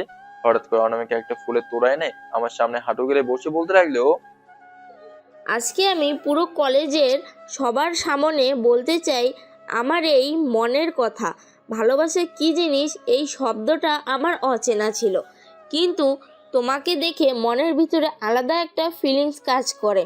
এটাই হয়তো ভালোবাসা। আমি আমার ভবিষ্যতের দিনগুলো তোমার হাত ধরে চলতে চাই। আমার প্রিয় ব্যক্তি তুমি, যার কাছে আমি আমার সুখ খুঁজে পাই। অনেকেই তো অনেকভাবে প্রপোজ করে, কিন্তু আমি এত কিছু বলতে পারি না। আমি সোজাভাবেই একটা কথা জানি, সেটা হলো যে আমি তোমাকে ভালোবাসি। আগে এক সময় হয়তো ভয়ে আমি তোমাকে এই কথা বলতাম না, আর আজকে দেখে তোমাকে ভালোবেসে আমি কতটা সাহসী হয়ে গেছি। আমি এখন পুরো কলেজের সামনে বলছি আমি তোমাকে ভালোবাসি। জানি না আমাকে তুমি গ্রহণ করবে কি না, এরপরেও আমি বলবো তোমাকে ভালোবাসি। তোমার সুখ দুঃখের সাথী হতে চাই। আমি কোনো রাজপ্রাসাদে থাকতে চাই না। তুমি যদি আমাকে ভালোবেসে ছনের ঘরে রাখো, তাও আমি তোমার সাথে থাকতে রাজি। একটু কি জায়গা হবে তোমার বুকে বা পাশে? আমি সারা জীবন চাবি ছাড়া থালা খুলতে চেষ্টা করেছি, কেন জানো? যাতে তোমার মনের ভিতরে চাবি ছাড়াই যেন তোমার মন চুরি করে নিতে পালাতে পারি। তবে জানি না আমি কতটুকু সফল হতে পেরেছি। এরপরও আমি তোমাকে ভালোবাসি। তোমার মনের ভিতরে কি আমার জন্য একটু জায়গা হবে? সবার সামনে এত কথা বলতে চাই না। আমি আমার শেষ কথা আমি ছন্দে ছন্দে বলতে চাই যে ভালোবাসি ভালোবাসি, বলতে চাই আজও ভালোবাসা শেষ হবে না এই বুকে আজও। জনম জনম তোমায় চাই, এক জনম পেতে চাই, ভালোবেসে হারিয়ে যাব, জনম জনম তোমায় চাইব। ভালোবাসা বলো আমায়, অপেক্ষা করব আমি, তোমায় নিয়ে স্বপ্ন দেখি নীল আকাশের স্বপ্নভূমি। অনেক অনেক আই লাভ ইউ। আশা করি আমাকে তুমি ফিরিয়ে দিবে না। কলেজের সবাই এখন আমার দিকে তাকিয়ে আছে। ভাবি নাই অনামিকা পুরো কলেজের সামনে আমাকে এভাবে প্রপোজ করবে। রিয়ার দিকে চোখ পড়তে দেখি ও মাথা নিচু করে কোনো কিছু চিন্তা করছে। হয়তো সবাই হয়তো এটাই ভাবছে যে আমি এখন কি উত্তর দেব। তাড়াতাড়ি অনামিকার হাত ধরে টেনে তুলে বললাম, যদি সব পাগলামো করিস তাহলে আমি মরার আগে হারিয়ে যাবো, আমাকে পাবি না। আর এভাবে তোর প্রপোজ করা কি দরকার ছিল? প্লিজ তুই ক্লাসে চল। অনামিকা আমাকে সারিয়ে বলল, আমি তোর মুখ থেকে উত্তর শুনতে চাই। এখন যদি তোরে আমি উত্তর দেই তাহলে আমাকে সারা জীবনের জন্য হারাবি তুই। আমি সত্যি এখান থেকে পালিয়ে যাব। আর তুই কি সেটাই চাস বল? অনামিকা আর কিছু না বলে আমার মুখের দিকে তাকিয়ে বলল, খুব আশা করে প্রপোজ করেছিলাম, ভাবছিলাম তুই উত্তর দিবি। তবে আমি চাই না তুই আমার সামন থেকে চলে যা। আমি তোরে ঠিক এভাবেই আমার সামনে দেখতে চাই। তাও আমাকে ছেড়ে তুই চলে যাবি না। থাক, আমার উত্তরের দরকার নাই। আমি এবার হেঁটে হেঁটে রিয়ার সামনে চলে গেলাম। রিয়া মন খারাপ করে দাঁড়িয়ে আছে। হয়তো অনামিকা আমাকে প্রপোজ করেছে এই জন্য। আমি রিয়ার সামনে হাঁটু গেড়ে বসে রাশিকে বললাম, আম্মু তুমি কেমন আছো? রাশি আমাকে বলল, ওই মেয়েটাকে যে তোমাকে আই লাভ ইউ নাকি কি বললো? তুমি তো দেখি খুব পাকা পাকা কথা বলতে পারো আম্মু। ও হলো আমাদের বাড়িওয়ালার মেয়ে, একটু পাগল টাইপের, সবসময় আমার পিছনে পড়ে থাকি আর কি। এখন আমার সাথে চলো। রাইসা ওর আম্মুকে বলল। আম্মু আমি যাব কি? রিয়া আমার দিকে তাকিয়ে বলল, আমার এই একটাই মেয়ে, ওর সাথে এত ভাব জমাবেন না। কয়েকদিন সময় তো, পরে হয়তো আপনি না হয় আমি উধাও হয়ে যাব, তখন রায়সা হয়তো আপনাকে খুব মিস করবে। আমি রিয়ার দিকে তাকিয়ে বললাম, আড়ালে কান্না করতে হবে না। আর এখন কান্না করে কি হবে? যখন কান্না করার দরকার তখন তো হেসেছিলেন। আর আমি তো আপনাকে বলি নাই কোথাও চলে যেতে। রাইসা আম্মু চলো আমরা যাই। রাইসাকে নিয়ে ক্লাসে চলে গেলাম। তবে অনামিকা মন খারাপ করে ক্লাসে বসে আছে। ও হয়তো আশা করেছিল আমি ওকে কিছু হলেও বলবো। রিয়া ক্লাসে আসার পর সুমন দাঁড়িয়ে বলল, ম্যাডাম, আপনি যদি আমাকে অনুমতি দেন তাহলে আমি আপনাকে কিছু কথা বলতে চাই। রিয়া চেয়ারে হেলান দিয়ে বসে বলল, আচ্ছা ঠিক আছে, বলো শুনি কি বলতে চাও। সুমন বলতে শুরু করলো, ম্যাডাম, আপনি এখানে নতুন জয়েন করেছেন, সেই হিসেবে আপনাকে আমি একটু সম্মান করি। কিন্তু যখন থেকে শুনলাম আপনার মেয়ের নাকি বাবার পরিচয় নাই, তখন আমার কাছে এই বিষয়টা খারাপ লাগতে লাগলো। আপনার মতো সম্মানীয় একজন শিক্ষক, কিন্তু আপনার মেয়ের বাবার পরিচয় নাই। এটা কি কোনো কথা ম্যাডাম? নাকি এখানে অন্য কিছু আছে ম্যাডাম? সকাল সকাল রিয়া সুমনের মুখ থেকে এমন কিছু শুনবে ও হয়তো আশা করে নাই। পুরো একটা ক্লাসের ভিতরে সব কথা বললো। টেনশনে রিয়ার কপাল থেকে ছোট ছোট ঘামের ফোঁটা বের হয়ে নিচে পড়ছে। তবে রিয়া আমার দিকে অসহায় হয়ে তাকিয়ে কিছু একটা বলতে চেয়েছে। বিষয়টা আমার কাছেও বেশ খারাপ লাগলো। সুমন হয়তো রিয়ার বিষয়ে কিছু জানে না, তবে আমি তো জানি নাকি। যদিও রিয়ার সাথে আমার শত্রুতা আছে, সেটা শুধু আমার পার্সোনাল, কিন্তু আমার সামনে ওকে কেউ কিছু বলতে পারবে না। বললে একেবারে জায়গা মতো ফোড় দেবো। যে এই ভালোবাসার মানুষের জন্য নিজের জীবন দিয়েছি, আবার আমার সামনে তাকে অন্য কেউ কিভাবে অপমান করবে? এটা তো হতে পারে না। আমি দাঁড়িয়ে সুমনকে বললাম, তুই ম্যাডামের কথা বলিস কেন? আগে তো তুই নিজের চরকায় তেল দে। আমি তো পরশু দেখলাম তোর পতিতা পল্লীতে, ওখানে যেতে তোর লজ্জা করে না? আর রাইসার বাবা আছে কি না আছে সেটা কি তোরে বলতে হবে? যখন ওর বাবার দরকার হয় তখন ওর বাবা আসবে। তোর বাবা মা কি একটু তোর এইসব শিখে নাই যে শিক্ষককে কিভাবে সম্মান করতে হয়? শালা মূর্খ কোথাকার। আমার কথা শুনে সুমন রেগে আমার সামনে এসে বলল, তুই কারে কি বলছিস জানিস তো? আমি চাইলে তোর কি কি করতে পারি। আর তুই ম্যাডামের পক্ষ নিয়ে কথা বলিস কেন? নাকি কোনোভাবে এই মেয়েটা তোর? ঠাস ঠাস করে সুমনের গালে দুটো চড় দিয়ে বললাম, মুখ সামলে কথা বল। আমি তোর মতো নষ্ট ছেলে না যে যার তার সাথে বেয়াদবি করব। আজকে যদি ক্লাসের ভিতরে এই কথা না বলে শুধু বাইরে বলতি, তাহলে তোর অবস্থা খুব খারাপ হতো। সুমন যে উল্টা আমাকে চড় দেবে, তখন অনামিকা দাঁড়িয়ে বলল, ওর গায়ে যদি একটা ফুলের টোকাও দেওস, তাহলে আমি কসম করে বলছি তোরে বাড়ি থেকে তুলে এনে মারবো। এজন্য যদি আমার জেলে যেতে হয় তাও আমার কোনো আপত্তি নেই। তুই তো জানিস ওর জন্য আমি সব কিছু করতে পারি। ভালোই ভালোই এখান থেকে চলে যা বলছি। পারলে নিজে কিছু কর। বাবা আর চাচার ক্ষমতা দেখিয়ে কদিন চলবি? এজন্য বলছি নিজে পারলে কিছু কর, নইলে ফোট এখান থেকে। সুমন হাসতে হাসতে বলল, ম্যাডামের সাথে আমার কোনো শত্রুতা নাই। আমি তো শুধু ওনার বিষয়ে জানতে চেয়েছিলাম। আজকে তোরা দুইজন আমার সাথে যা করলি না, এর ফল কিন্তু খুব খারাপ হবে, এটাই শুধু মনে রাখিস। এই কথা বলে রাগে চোখ লাল করে সুমন ক্লাস থেকে বের হয়ে গেল। রিয়া যে এতক্ষণে ভয়ের ভিতরে ছিল এটা আমি ভালো করেই বুঝতে পারছি। আমি নিচে বসে অনেককে বললাম, আমি কথা বলছিলাম না? এর মাঝে আবার তোর দাঁড়ানোর কি দরকার ছিল? ওর সাথে ঝগড়া করলে আমি করব? তুই একটা মেয়ে মানুষ হয়ে। অনেকে আমার হাত ধরে বলল, আমার সামনে তোরে কেউ মারতে পারবে না। দরকার হলে তোর জন্য আমি মার খাবো, তাও আমার সামনে তোরে কেউ কিছু করতে পারবে না। এর মাঝে রিয়া বলল, আজকের মতো ক্লাস এখানেই শেষ। সবাই ক্লাস থেকে বের হয়ে বাইরে চলে যাও। আর আমাদের দিকে ইশারা করে বলল, তোমরা দুজন একটু বসো, তোমাদের সাথে আমার কিছু কথা আছে। রিয়ার কথা শুনে সবাই ক্লাস থেকে বের হয়ে চলে গেল। এবার রিয়া অনামিকাকে বলল, তুমি আমার মেয়েকে নিয়ে একটু ক্লাসের বাইরে যাবে, ওর সাথে আমার কিছু কথা আছে। রিয়ার কথা শুনে অনামিকা আমার দিকে তাকিয়ে বলল, কোনো কিছু আছে তো এখানে যে তুই আমাকে বলতে চাস না? আমি জানি এখানে কোনো এক কাহিনী আছে, তবে আমি কিছুই বলবো না তোরে। তোর যা মন চায় তাই করতে পারিস তুই। অনামিকা এই কথা বলে রাইসাকে কোলে করে নিয়ে ক্লাসরুম থেকে বের হয়ে চলে গেল। ওরা যেতে রিয়া বলল, আমার জন্য কারোর সাথে তোমার ঝগড়া করতে হবে না। আর ও তো ঠিক কথাই বলেছে যে রাইসা কোনো বাবা নেই। মাঝে মাঝে বলে, আম্মু আমার বাবা কোথায়? সবাই বাবার পরিচয় দেয়, আমি কেন দিতে পারি না? তখন আমি আড়ালে কান্না করি, কিছু বলতে পারি না।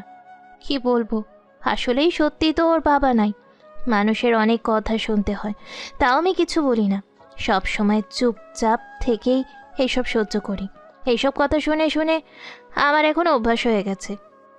আমি হাসি দিয়ে বললাম, যে এই ভালোবাসার মানুষকে অন্য কারো হতে দেখতে চাই নাই কখনো, তার জন্য নিজের বুকে গুলি খেলাম। আবার আমার সামনে সেই মানুষটাকে অপমানিত করবে, আমি কি তাকে ছেড়ে দেবো? হয়তো তাকে এখন আর আমি ভালোবাসি না, কিন্তু তাকে মন থেকে সম্মান করি তো। তার উপর আমার প্রতিশোধ নেওয়ার খুব ইচ্ছে। আমার জীবন থেকে সবকিছু কেড়ে নিয়েছে ও। 4টা বছর আমার নষ্ট করেছে। মন চায় তাকে। রিয়া আমার কথা শুনে মায়াবের দৃষ্টিতে আমার দিকে তাকিয়ে কান্না করতে লাগলো আর বলল, আমি খুব খুব খারাপ মেয়ে, বিশ্বাস করো। আমি তোমাকে বাঁচানোর জন্য এসব করছিলাম, কিন্তু কে জানতো এমন একটা কিছু হয়ে যাবে। আমার সবচেয়ে বড় ভুল ছিল তোমাকে এই কথা না বলা। ভাবছিলাম আমি নিজেকে কুরবানি দিয়ে আমি তোমাকে বাঁচিয়ে নিব। আর দেখো আমি কতটা বোকা মেয়ে। যা চিন্তা করছি হয়েছে তার বিপরীত। তুই এখন কান্না করছো কেন? এখন কান্না করলে কি আর হবে? তবে একটা কথা, সারা জীবনের জন্য মাথায় ঢুকে রাখো, ভুল করেছো, খুব বড় ভুল করেছো। আর কখনো আমি তোমার জীবনে ফিরে আসবো না। যেদিন তুমি আমার বুকে গুলি করছো সেদিনই তোমার কাছে আমি মারা গেছি। এখন যা দেখছো, ভেতরে পাথর দিয়ে গড়া একটা মানুষ। এখন আর কারো কথায় মায়ায় পড়ি না। চোখের সামনে যদি কেউ ভালোবাসি বলে মারাও যায়, তাও তার দিকে ফিরে তাকায় না। এসব আগলা মায়া এখন আমার আর ভালো লাগে না, কারণ এক বেঈমান মাইয়ার প্রেমে পড়ে সবকিছু শিখে গেছি। জন্মের মতো শিক্ষা হয়ে গেছে আমার। রিয়া এবার চোখের পানি মুছে শাড়ির আঁচল সরিয়ে ব্লাউজের একটা বোতাম খুলে বলল, আমাদিকে একবার তাকিয়ে দেখো, আমি নিজেকে কিভাবে তৈরি করেছি। আগুন দিয়ে পুড়ে এখানে আমি আমার পুরাতন ভালোবাসার নাম লিখেছি। যদি কখনো আমার বাবা আমাকে জোর করে বিয়ে দিয়ে দিত, আর বা কেউ আমার সাথে জোর জবরদস্তি করে কিছু করত, তাহলে অবশ্যই তার সামনে এই নামটা ভেসে উঠত।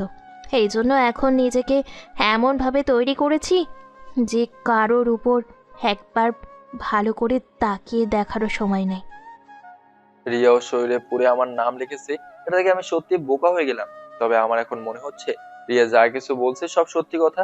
তবে ও যদি সেদিন আমাকে বাঁচাতে চাইতো, তাহলে আমার বুকে গুলি করলো কেন? সেদিন তো আমি জোর করে ওকে বলছি আমাকে গুলি করতে, এখানে তো ওর কোনো দোষ ছিল না। এর মাঝে রিয়া বলল, তোমার কাছে একটা রিকোয়েস্ট করব, আমাকে ফিরিয়ে দেবে না তো?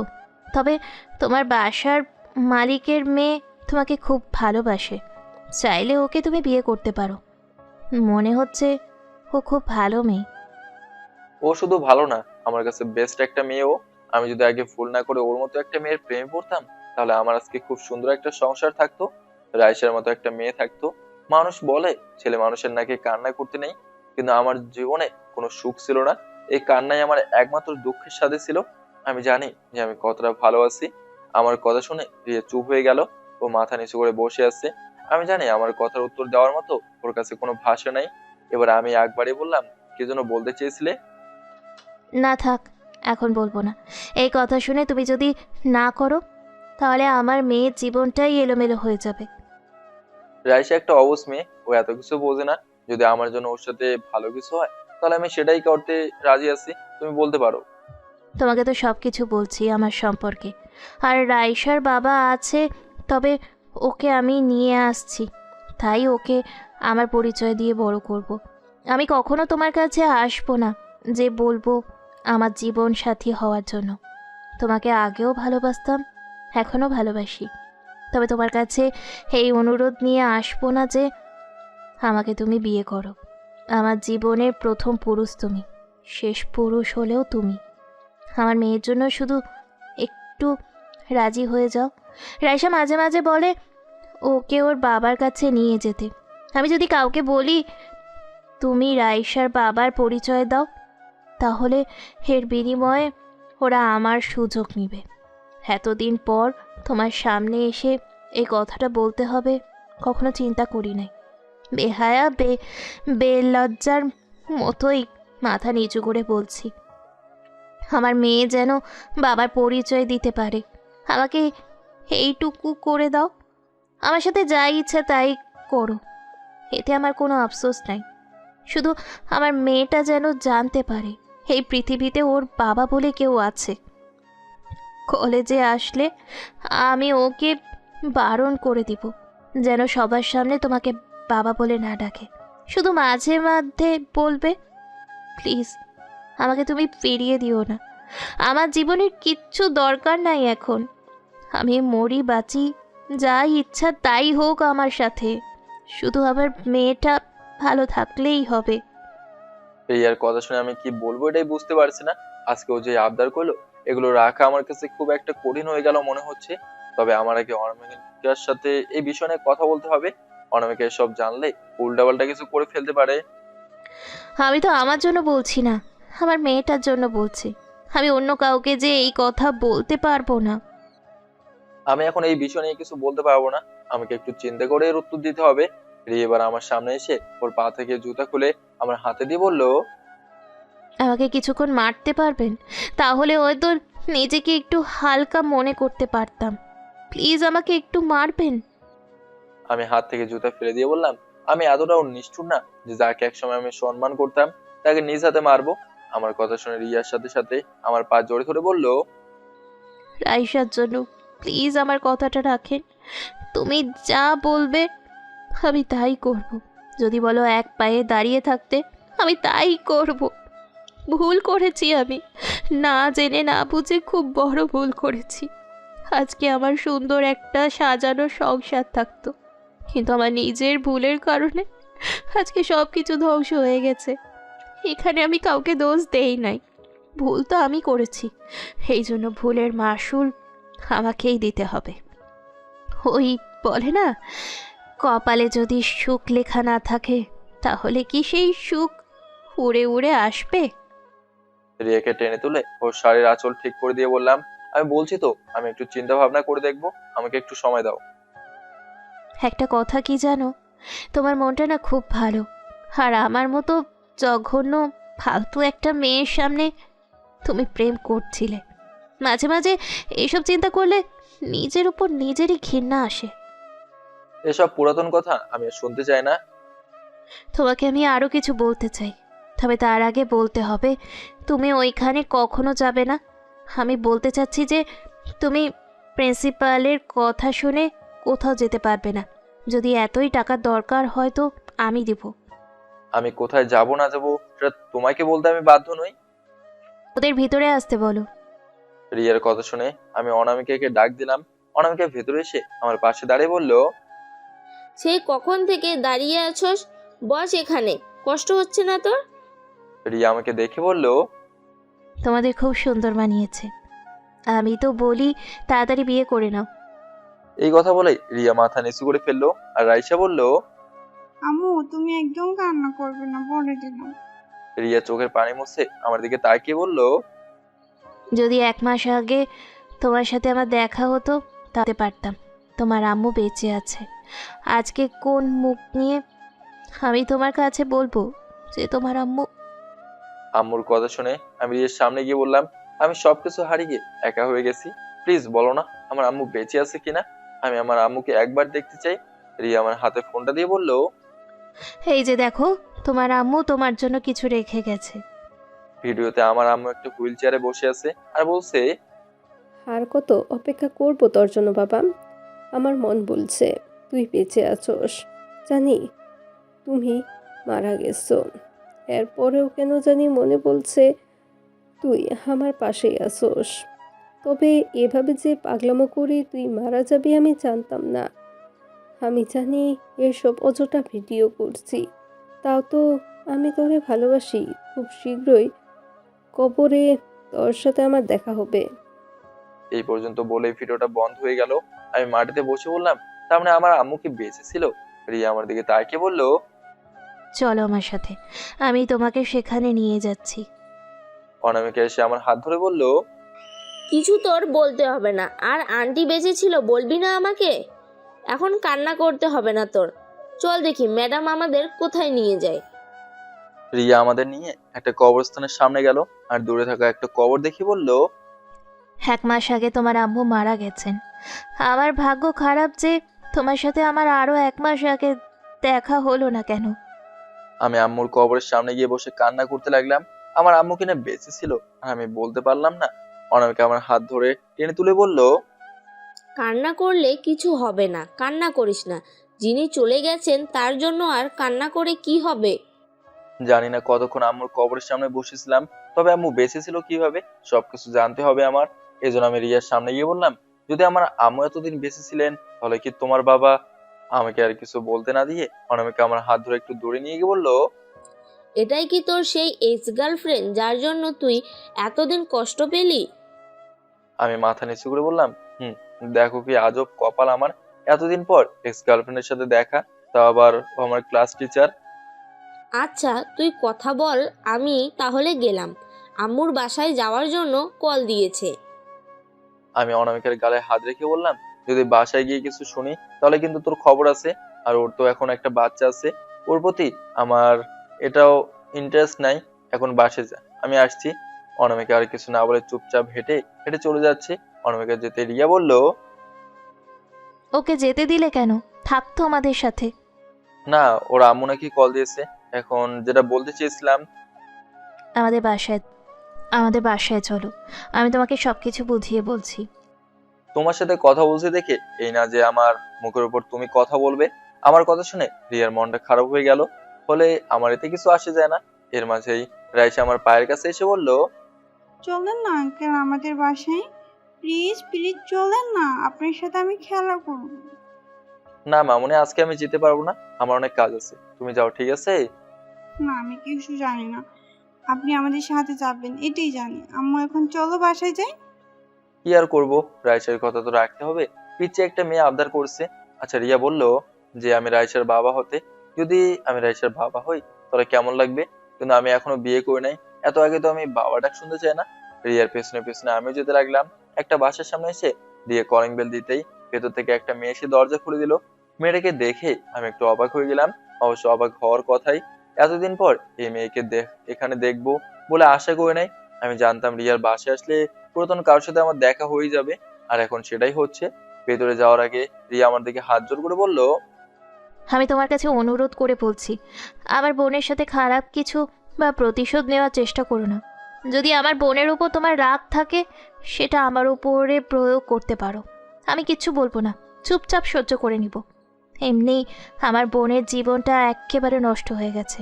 প্রথম স্বামী ওকে ডিভোর্স দিয়েছে, এখন দ্বিতীয় স্বামী সংসার করছে। প্লিজ তুমি ওর সাথে বাজে ব্যবহার বা বাজে কিছু করো না। রাইসার সাথে ভিতরে গিয়ে বসো তুমি, আমি কাপড় চেঞ্জ করে তোমার জন্য কফি বানিয়ে নিয়ে আসছি। দিয়ার দিকে একবার নজর দিয়ে আমি চুপচাপ গিয়ে সোফায় বসলাম। রাইসা আমার কোলে বসে বলল, আঙ্কেল আপনি খুবই ভালো, আমার কথা আপনি শোনেন, এই জন্য আপনাকে আমি খুব পছন্দ করি। এতক্ষণ আমার দিয়ার দিকে নজর পড়ে নাই, কিন্তু ওর দিকে ভালো করে তাকিয়ে দেখি ও ভয়ে কেমন জানি কাঁপছে। হয়তো এটাই চিন্তা করছে যে মৃত মানুষ হঠাৎ জীবিত হয়ে কিভাবে চলে আসলো। দিয়া ভয়ে ভয়ে বলল, তুমি কি আসলেই সত্যিকারের? আমি হাসি দিয়ে বললাম, আমি সেই মানুষ যাকে তুই আর তোর বাবা মিলে মেরেছিলি। তোদের হাত থেকে আমার আম্মু সারা পায় নাই। আজকে আমি রাইসার দিকে তাকিয়ে এখানে আসছি, নইলে তোদের বাসায় আসে তো দূরের কথা, দূর থেকে তোদের দেখলেই আমি আগুন লাগিয়ে দিতাম। দিয়ে আমার সামনে বসে বলল, মাপ চাওয়ার মতো? আমার কাছে কিছু তো চাইতে হবে না, বেশি কিছু বললে এখান থেকে চলে যাব। তোদের পরিবারের মানুষকে দেখলে আমার শরীর জ্বলন্ত আগুনের মতো জ্বলে যায়, মন চায়। রিয়া কফি হাতে নিয়ে ভিতরে এসে বলল, আমার বোন এমনিতেই খুব কষ্টে আছে, প্লিজ তোমাকে কিছু বলো না। এসব নষ্ট মেয়েদের এমন হওয়াই দরকার, কাউকে কষ্ট দিয়ে কেউ ভালো থাকতে পারে না। দিয়ে আমার কথা শুনে চোখের পানি ছেড়ে কান্না করতে করতে বলল, প্লিজ আর কিছু বলবেন না, আমি সহ্য করতে পারি না। রিয়া আমার হাতে কফি দিয়ে বলল, নেন, আগে এটা খেয়ে নেন। আমি কফির মগটা সামনে রেখে বললাম, এটা যে আমাকে খেতে বলছো, যে মেয়ে আমাকে গুলি করতে পারে সেই মেয়ে যে এখানে বিষ মিশাবে না, এর কি কোনো গ্যারান্টি আছে? আমার কথা শুনে রিয়া কফি খেয়ে আমাকে দেখে বলল, বকা দেন বা অপমান করেন, এগুলো তো আমার প্রাপ্য ছিল। কিছু বলবো না আপনাকে, তবে আমার মেয়ের সামনে কিছু বলবেন না। যদি আমার ওপর রাগ থাকে তো আলাদা একটা রুমে ডেকে নিয়ে যাবেন, দরজা বন্ধ করে আমাকে ইচ্ছে মতো মারবেন। আমি শুধু মুখ বুজে সহ্য করে নিব, একটাও শব্দ করব না। এই কথা বলে রিয়া ভেতরে চলে গেল। রিয়া যাওয়ার পর ওর বোন বলল, আপনার সাথে কথা বলার মতো অধিকার আমার নাই। আমি খুব বাজে একটা মেয়ে, বাবার টাকা ছিল তাই যা ইচ্ছা তাই করছি। তবে আমার বোনকে প্লিজ আর কষ্ট দিয়েন না। ও সবকিছু করেছে আপনার জন্য, যাকে বাঁচানোর জন্য ও সবকিছু করেছে, কিন্তু তাকে নিজ হাতে মারতে হচ্ছে। 5-6 দিন ও রুমের ভিতরে পাগলের মতো কান্না করেছে, এগুলো শুধু আমরা জানি। শেষে এই রাইসার জন্য আবার নিজেকে তৈরি করেছে, নইলে কোনোদিনই। তোমাদের এসব নাটক দেখতে দেখতে আর শুনে আমি বোরিং হয়ে গেছি। দিয়া মন খারাপ করে বলল, হয়তো হতে পারেন, তবে আমরা এখন নিজের ইচ্ছায় চলি, বাবাকে ছেড়ে চলে আসছি। কিন্তু আপনার আম্মু খুব ভালো ছিলেন, সব সময় আপনার প্রশংসা করতেন আর কান্না করতেন। আপনার মনে প্রশ্ন থাকতে পারে যে সেদিন আপনার আম্মুকে মারা হয়েছে, তাহলে বেঁচে আছে কিভাবে? আসলেই আমার বাবা মারেন নাই, ওনাকে বাঁচিয়ে রেখেছিলেন। আর রিয়া আপু আপনার আম্মুকে এখানে নিয়ে আসছিল, উনাকে কোনোদিনই কোনো কাজ করতে দেন নাই। আমরা আমাদের নিজের মায়ের মতোই দেখেছি উনাকে। দিয়ার কথা শুনে আমি চুপ হয়ে গেলাম। আসলেই আমি তো আমার কথা চিন্তা করছি, রিয়ার জায়গা থেকে যদি আমি একবার এসব চিন্তা করি তাহলে রিয়াও তো আর সুখ পায় নাই। আমি তো শুধু আমার নিজের কথা চিন্তা করে যাচ্ছি। রিয়া আবার আমাদের সামনে এসে রাইসাকে বলল, আম্মু, তুমি না বাবা বাবা বলতে, এখন তো বাবার কোলেই বসে আছো, কই ওনাকে তো কিছু বলছো না? রিয়ার কথা শুনে আমি রিয়ার দিকে তাকিয়ে বললাম, আমার অনুমতি ছাড়া এটা কিন্তু ঠিক কাজ করে নাই। রিয়া মাথা নিচু করে বলল, আপনি ছাড়া আমি কাউকে এই কথা বলতে পারবো না। আর মেয়েটা খুব করে ওর বাবাকে দেখতে চায়। এছাড়া আমার কোনো কিছু করার ছিল না। জীবনে সব কিছু ধ্বংস করেছি আপনার জন্য। আপনি কি আমার জন্য এটুকু করতে পারবেন না? এদিকে আবার রাইসা রিয়ার কথা শুনে কান্না করতে করতে আমাদেরকে জড়িয়ে ধরে বলল, আপনি আমার বাবা আর আপনি কি না আমাকে মিথ্যে কথা বলছেন? কেন করলেন এমন বাবা? আমি কি আপনাকে খুবই বিরক্ত করি? আমার কি বাবা ডাকার ইচ্ছা হয় না? আমি রাইসাকে জড়িয়ে ধরে বললাম, একদম কান্না করবে না আম্মু। কান্না করলে কিন্তু আর আসবো না, একেবারেই চলে যাবো কিন্তু। আর আমি সরি আম্মু, তোমার কাছে এতদিন আসি নাই, আর এমন হবে না। রাইসা চোখের পানি মুছে বলল, আচ্ছা বাবা, আর কান্না করবো না। তবে তুমি আমাকে রেখে কোথাও যেতে পারবে না। রাইসাকে নিয়ে কিছুক্ষণ বসে থাকার পর ওকে কোল থেকে নামিয়ে বললাম, আমার এখন যেতে হবে, এমনি অনেক দেরি হয়ে গেছে আমার। রিয়া শুধু চুপ করে দাঁড়িয়ে আছে। আমার কথা শুনে রাইসা বলল, বাবা তুমি কোথায় যাবে? আম্মুকে ছেড়ে তুমি দূরে কোথাও চলে যাবে না তো? রিয়ার দিকে তাকিয়ে বললাম, তোমার বাবা দূরে কোথাও যাবে না, কাছেই থাকবে। তবে যেটা হবার কথা নয় তা কখনো হবে না। একবার যার মন থেকে মায়া দয়া উঠে যায় তার মনে আর কখনো এসব ফিরে আসবে না। তবে একটা কথা বলে যাই, আমি তোমাদের দুই বোনকে দেখে হয়তো আমি আমার নিজের রাগ কন্ট্রোল করে ফেলেছি। যদি কোনোদিন আমার সামনে তোমরা বাবাকে পাই, তাহলে আমি আমার রাগকে কন্ট্রোল করতে পারবো না। এজন্য ওনাকে বলবেন যেন আমি আসলে পালিয়ে থাকে। রাইসা আমার হাত ধরে বলল, বাবা তুমি আবার পালিয়ে যাবে না তো? না আম্মু, আমাকে এখন কাজে যেতে হবে, তুমি তোমার আম্মুর কাছে থাকো, ঠিক আছে? দিয়ে এবার আমাকে উদ্দেশ্য করে বলল, আপনি যদি 4টা বছর নিজেকে কষ্ট দিয়ে এমন অবস্থা করে ফেলেন যে মানুষটাকে বাঁচতে গিয়ে তাকে মেরে ফেলেছে, এখন বুঝেন তার অবস্থা কি। আমার এখন নিজের জন্য খারাপ লাগে না, খারাপ লাগে তো আপুর জন্য। ওর কান্না দেখলে আমার কাছে খুব খারাপ লাগে। আপনার জন্য ও কখনো কাউকে বিয়ে করে নাই। তবে আমি আপনাকে কিছু বলবো না, একটু হলেও আমার আপুর কথা চিন্তা করেন প্লিজ। রিয়া ওর বোনকে ধমক দিয়ে বলল, তোরে এত কথা বলতে বলছি, চুপ থাকতে পারিস না? এত কিছু হয়ে যাওয়ার পরেও যে উনি এখানে আসছে, এটাই আমাদের ভাগ্য বল। ওনার মন ভালো বলে আমাদের কাউকে কিচ্ছু বলে নাই, নইলে আমাদের আজকে এখানে বেঁচে থাকতে হতো না। ওনাকে বিরক্ত করার দরকার নেই। আমার মেয়ে এখন বাবার ডাকতে পারছে, এতেই আমার শান্তি। আর কিচ্ছু লাগবে না আমার। রিয়ার কথা শুনে ওর দিকে তাকিয়ে দেখলাম ওর চোখে পানি এসে গেছে। এখান থেকে যে আমি আর কি বলবো এটাই আমার মাথায় আসছে না। এজন্য চুপচাপ বাসা থেকে বের হয়ে গেলাম। আর পিছন থেকে রাইসা বলছে, বাবা আবার কিন্তু এসো, আমাকে চকলেট দিয়ে যাবে, নইলে তোমার খবর আছে বলে দিলাম। আমি বাসা থেকে বের হয়ে চিন্তা করি কি করা যায়। তবে রিয়া যদি এতই সুখে থাকতো তাহলে ও তো বিয়ে করে নিত, নিজের সবকিছু ভেবে ত্যাগ করতো না। তবে যেটা একবার শেষ হয়ে গেছে সেই সম্পর্ক আমি আর জোড়া লাগাতে চাই না। যদি আমি এখন কারোর উপর আসক্ত হয়ে থাকি সেটা হলো অনামিকা। ও জীবনের বেস্ট একটা সঙ্গী হবে আমার। কিন্তু রিয়ার কথা যেন আমার মাথা থেকে কোনোভাবেই সরাতে পারছি না। আসলেই তো রিয়া ভালো নেই। বাসায় আসার পর ভেতরে গিয়ে ফ্রেশ হয়ে নিলাম। খাবার জন্য টেবিলে বসতেই মামি এসে বলল, কিছু কি হয়েছিল তোমার সাথে অনামিকার? কলেজ থেকে আসার পর থেকে কেমন যেন চুপচাপ হয়ে আছে, কোনো কথা বলছে না। আমি মামির কথা শুনে বললাম, আচ্ছা ঠিক আছে মামি, আমি গিয়ে দেখছি। অনামিকার রুমের সামনে গিয়ে দেখি অনামিকা বিছানার উপর চুপচাপ বসে আছে। বুঝলাম না ও অল্প বিষয়ে এত রাগ করে ফেললো কেন। আমি অনামিকার পাশে বসে বললাম, কিরে কি হয়েছে তোর, এভাবে বসে আছিস কেন? তো অনামিকা চুপচাপ বসে আছে। আমি এবার অনামিকাকে টান দিয়ে বুকে জড়িয়ে ধরে বললাম, এই পাগলি মেয়ে, কি হয়েছে তোর, আমাকে তো বলবি। অনামিকা এবার কান্না করতে করতে বললো, আমি তোর জন্য এত কিছু করছি, আর তোর এক্স গার্লফ্রেন্ড এসে তোরে নিয়ে যাবে? তাহলে আমি কি হেরে গেলাম? আমি কি আর তোরে সামনে দেখতে পারবো না? অনামিকাকে শক্ত করে জড়িয়ে ধরে বললাম, এ নিয়ে কান্না করা লাগে? কে বলছে আমি রিয়ার কাছে আবার ফিরে যাব? আর কেউ কি কাউকে এভাবে জড়িয়ে ধরে? যদি আমার কাউকে বিয়ে করতে হয় তবে সবার আগে। অনামিকা আমাকে ছেড়ে দিয়ে বলল, বল, সবার আগে কি? এসব কথা এখন ছাড়, তোরে আমার কিছু বলার আছে। বল। আমি রিয়ার রাইসের বিষয়ে সবকিছু বললাম। সবকিছু শুনে অনামিকা বলল, রিয়ার এটা প্রাপ্য ছিল, ও তো তোর জন্য সবকিছু ত্যাগ করেছে। তুই এইটুকু করতে পারবি না? তুই ওরে বিয়ে করে নে, তাহলে হয়তো রিয়া একটু সুখ পাবে। দিব একটা মাত্রায়, শুধু উল্টাপাল্টা কথা। অনামিকাকে নিয়ে ওয়াশরুমে ঢুকে দরজা বন্ধ করে দিয়ে বললাম, আজকে আমার মন চাইছে তোরে গোসল করে দিতে, আমি কি সেই অনুমতি পাবো? অনামিকার চোখ বড় বড় করে বলল, আমার কাছে কেন ফিরে এলি? যা, তুই তো রিয়ার কাছে। আমি একা আছি, একাই ভালো। ভাবছিলাম তোর সাথে। এইটুকু বলেই অনামিকা আবার কান্না করতে লাগলো। না বাবা, এই মেয়েকে নিয়ে আমি আর পারবো না, যখন তখন শুধু কান্না করে। কি যে করি আমি। অনামিকার হাত ধরে চোখের পানি মুছে বললাম, আমি বাইরে অপেক্ষা করছি, তাড়াতাড়ি গোসল শেষ করে আয়। আমাকে আজকে বিয়ে করবি তুই? অনামিকার এই অবুঝ আবদার শুনে আমি বোকা হয়ে গেছি। চুপচাপ ওয়াশরুমের দরজা খুলে বের হয়ে গেলাম। বিছানায় বসে বসে চিন্তা করছি, আমি এখন কি করব, আমার এখন কি করা যায়। চিন্তায় এখন আমার মাথা ঘুরছে। কিছুক্ষণ পর অনামিকা গোসল করে টাওয়াল পরে বের হয়ে আসলো। আমাকে বিছানার উপর বসতে দেখে বলল, কিরে, তুই এখনো এখানে কি করিস? কি করি মানে? আমি তো এখানে বসে বসে তোরে দেখি, কেন তোর কোনো সমস্যা?